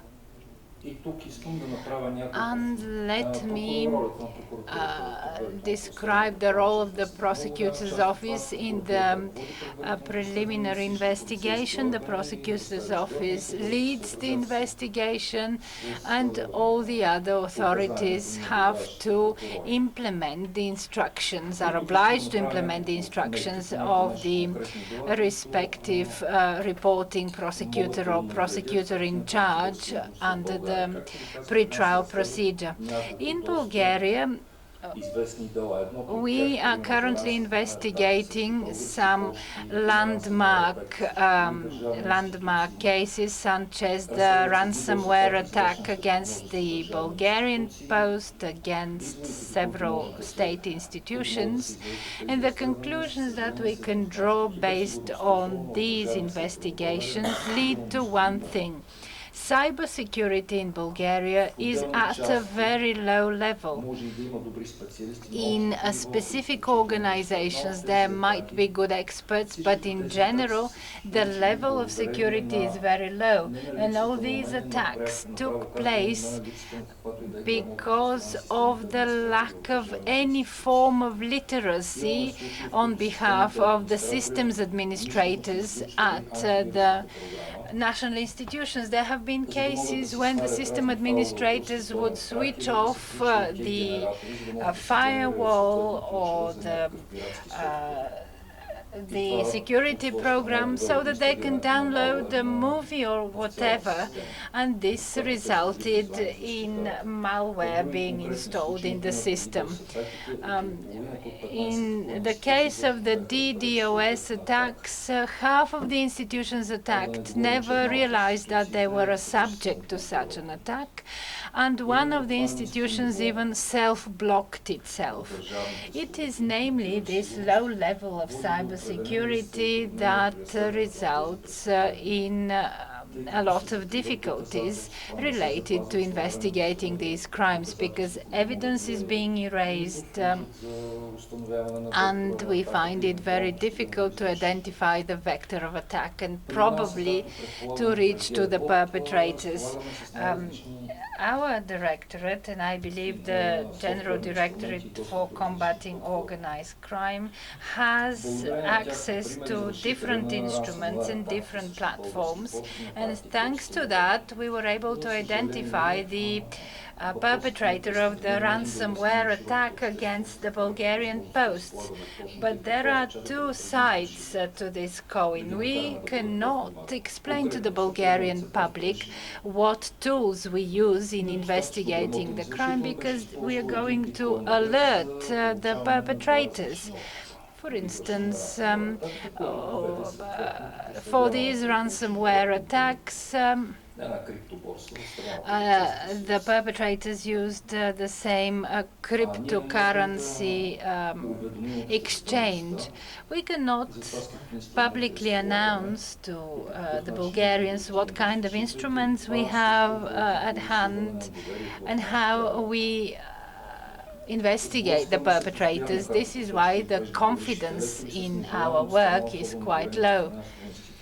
Also, there is the unwillingness on behalf of the big financial institutions to report any issues that they have experienced.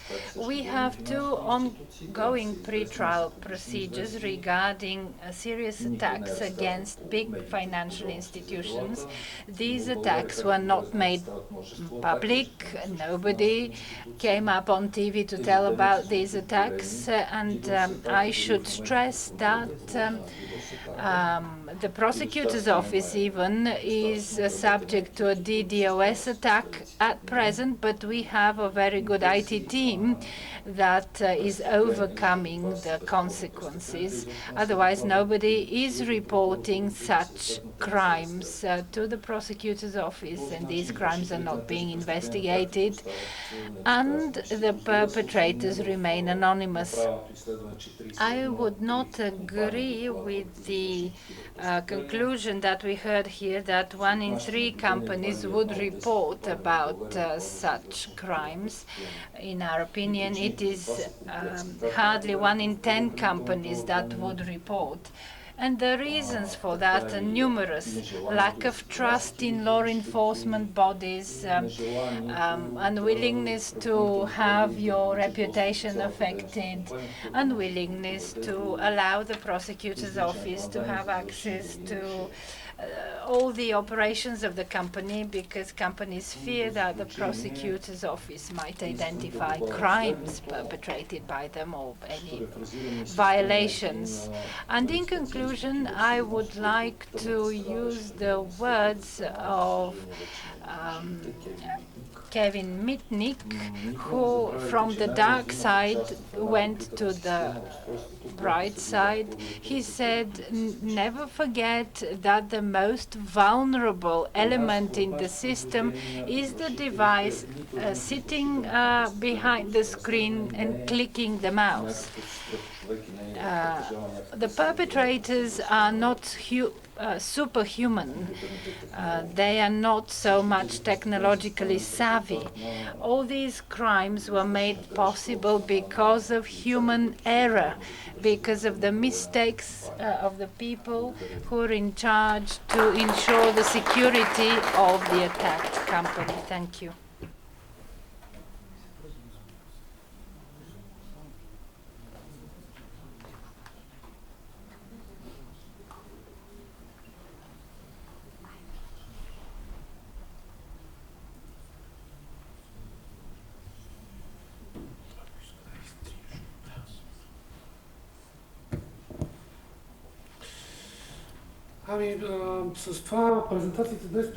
So this was the last presentation on our agenda. We still have some time left, and in any event we have a discussion on our agenda. We have the opportunity to use the remaining time by asking questions to our speakers. Moreover, we understood as early as the first session that for business, in the business circles, there is this feeling that it is not quite clear where you should report a cyber incident or a cyber crime. This may not be true of large companies, rather more for smaller companies and citizens or physical persons who live outside the capital. This would be my first question. So from the intelligence you get in the Directorate of Fighting Organized Crimes, what share is the intelligence you get from outside the capital, and then what do you do if you get, let's say, some intelligence from the town of Dobrich? Is it enough to get an email from this person, or would you rather see him or her in person? Please use the microphone there.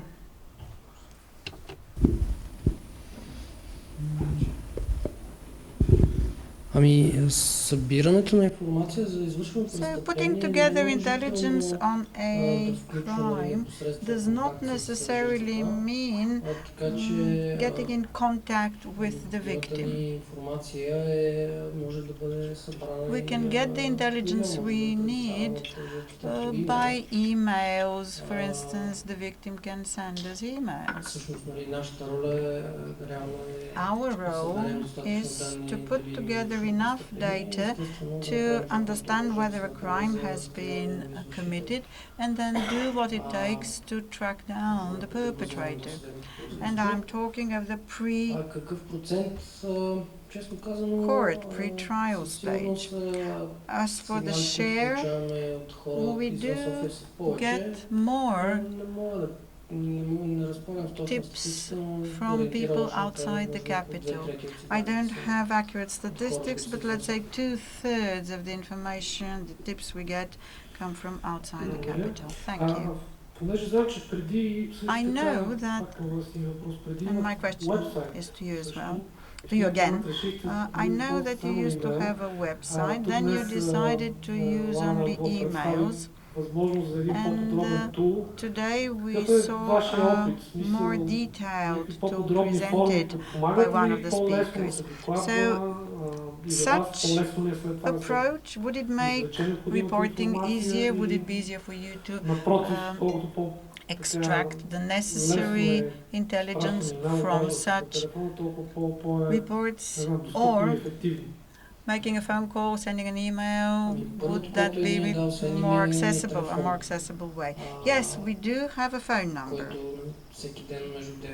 And between 9 and 5, every day, we get a lot of calls on this number.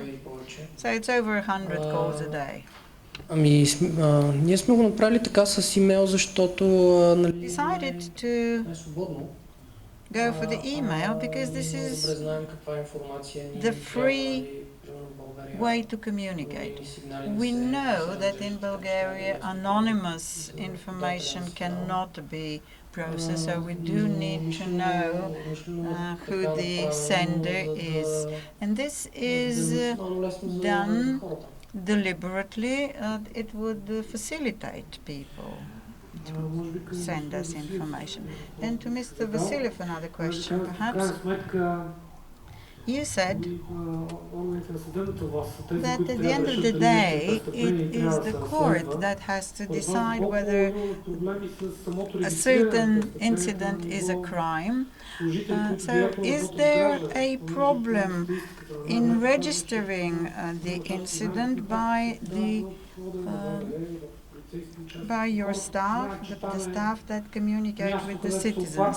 After all, we know that we need to go to the police station to complain or to report a crime. So to what extent do the file and rank policemen understand this kind of crime? I can't tell you.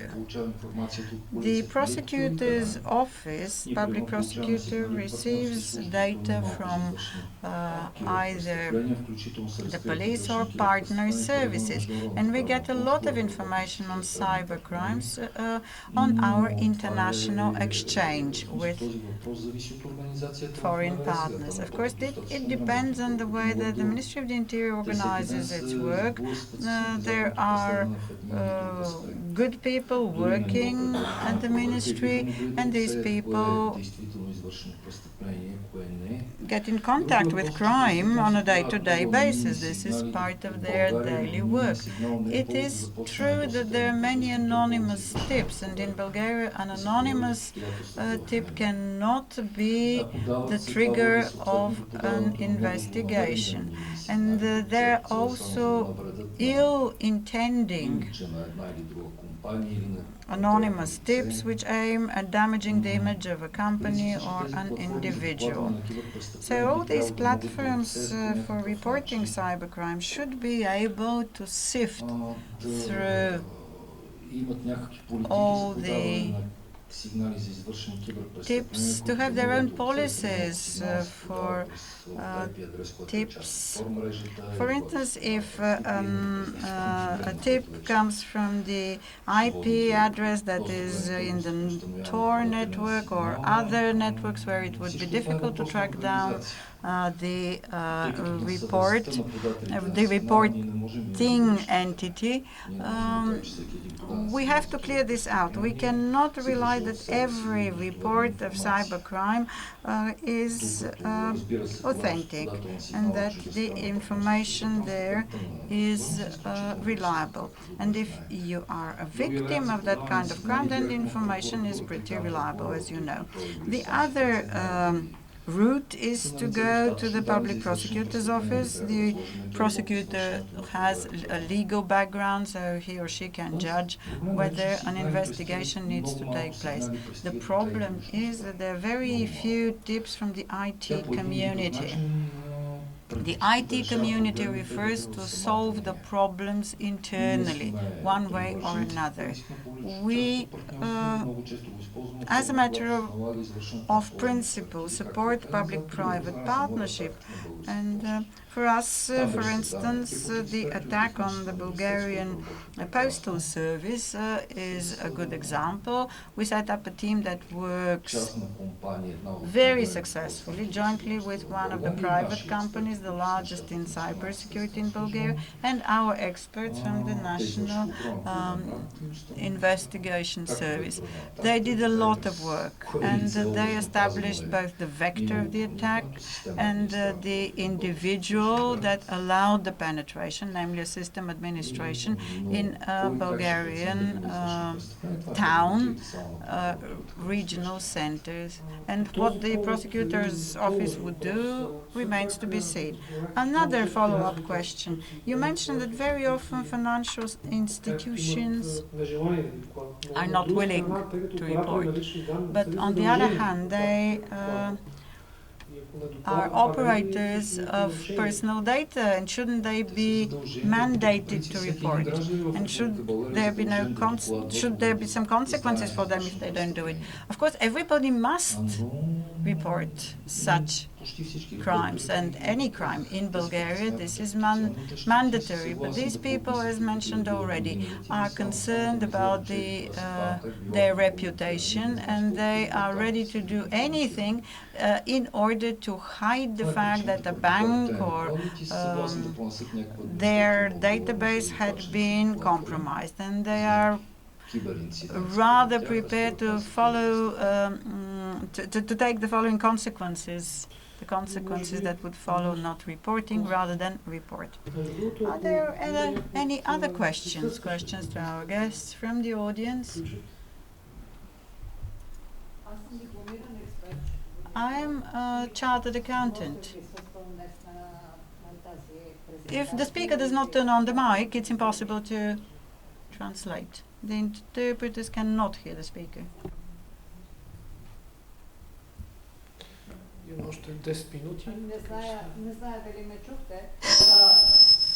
И за това оправихме ли телефонията?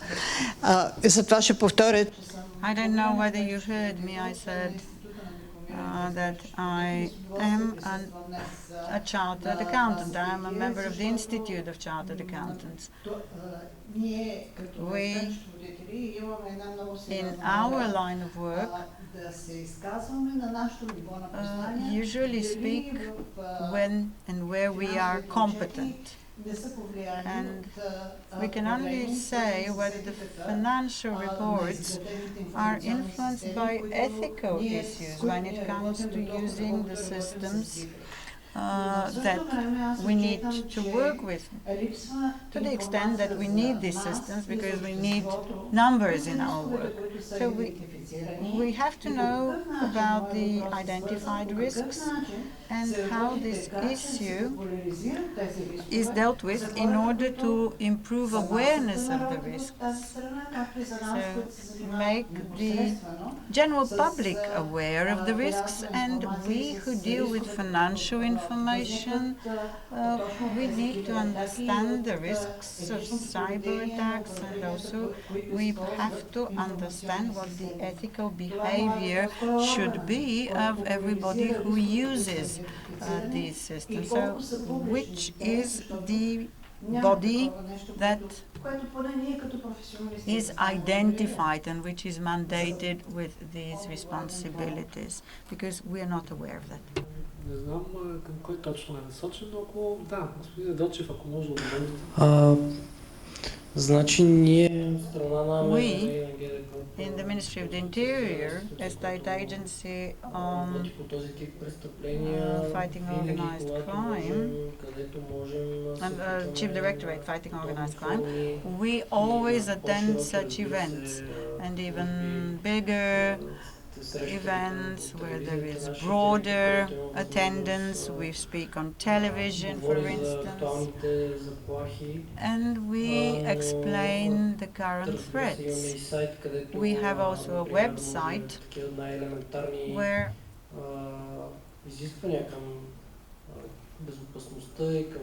one can check the requirements.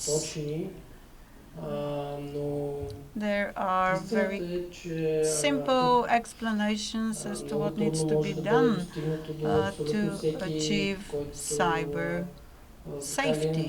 However, it is not easy to reach out to people everywhere. In our daily lives, we use smartphones, we use computers on a day-to-day basis, so potentially each and every one of us could be a victim. But it is difficult to reach out to everyone and explain all the threats, all the risks in cyberspace. This is a very dynamic medium. We do what we can and hope that we achieve some results at least. Господа, благодаря ви за Thank you, gentlemen, for this interesting presentation and the useful information. My question is linked to what the lady already said. Are there some documents, are there some regulations or standards which recommend the cyber awareness and cyber competencies needed to just the regular citizen, the broad public, not the experts, but something that comes from the institutions, because apparently each organization has its own department and own rules, but is there something for the general public? Thank you.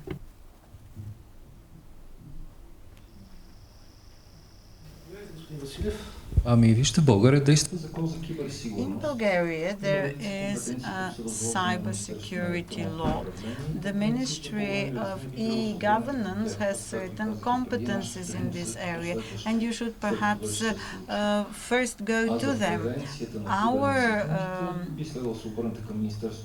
responsibilities are on a secondary level. So when you report, you should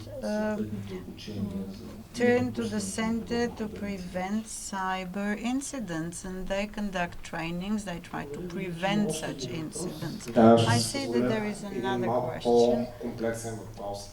My question would be more comprehensive. My name is Zdravko Zdravkov. I test security, so I am on the other side, if you wish. My question to the Chief Directorate on Fighting Organized Crime is the following. To what extent do you have contacts with the other institutions that deal with cybersecurity? In the context of the war in Israel, the war in Israel tells us that every breakthrough in the security protection of a computer can bring about damage, and the damage can affect even national security.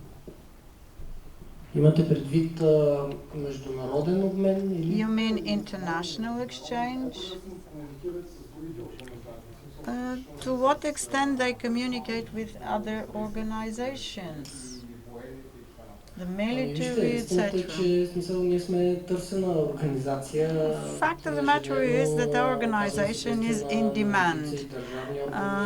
On a day-to-day basis, we cooperate with government institutions, private companies, physical persons. We do try to provide the necessary help. We've always been open to all kinds of requests to help, to explain. As for international exchange, it's well regulated. I don't think that there's been a change resulting from the war in Ukraine.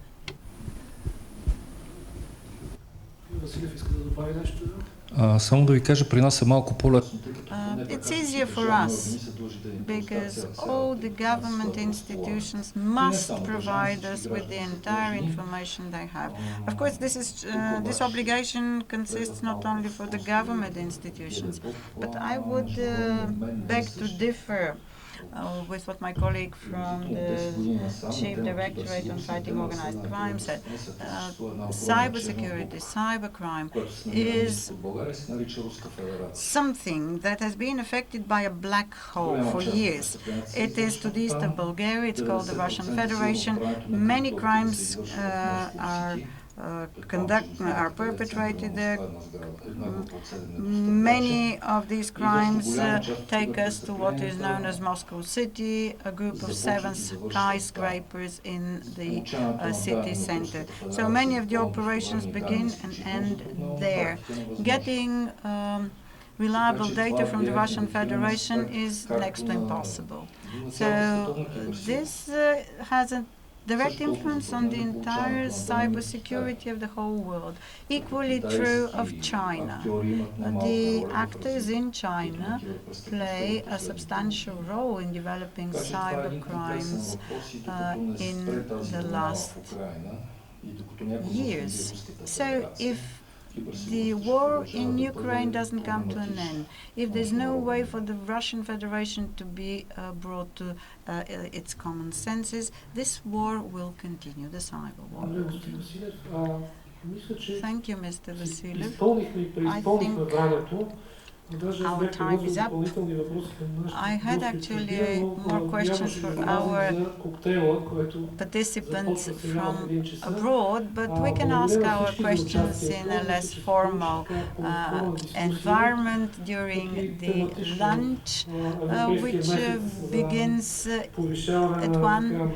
And this is a good completion of the month of cybersecurity. I think we gave a modest contribution to the topic today.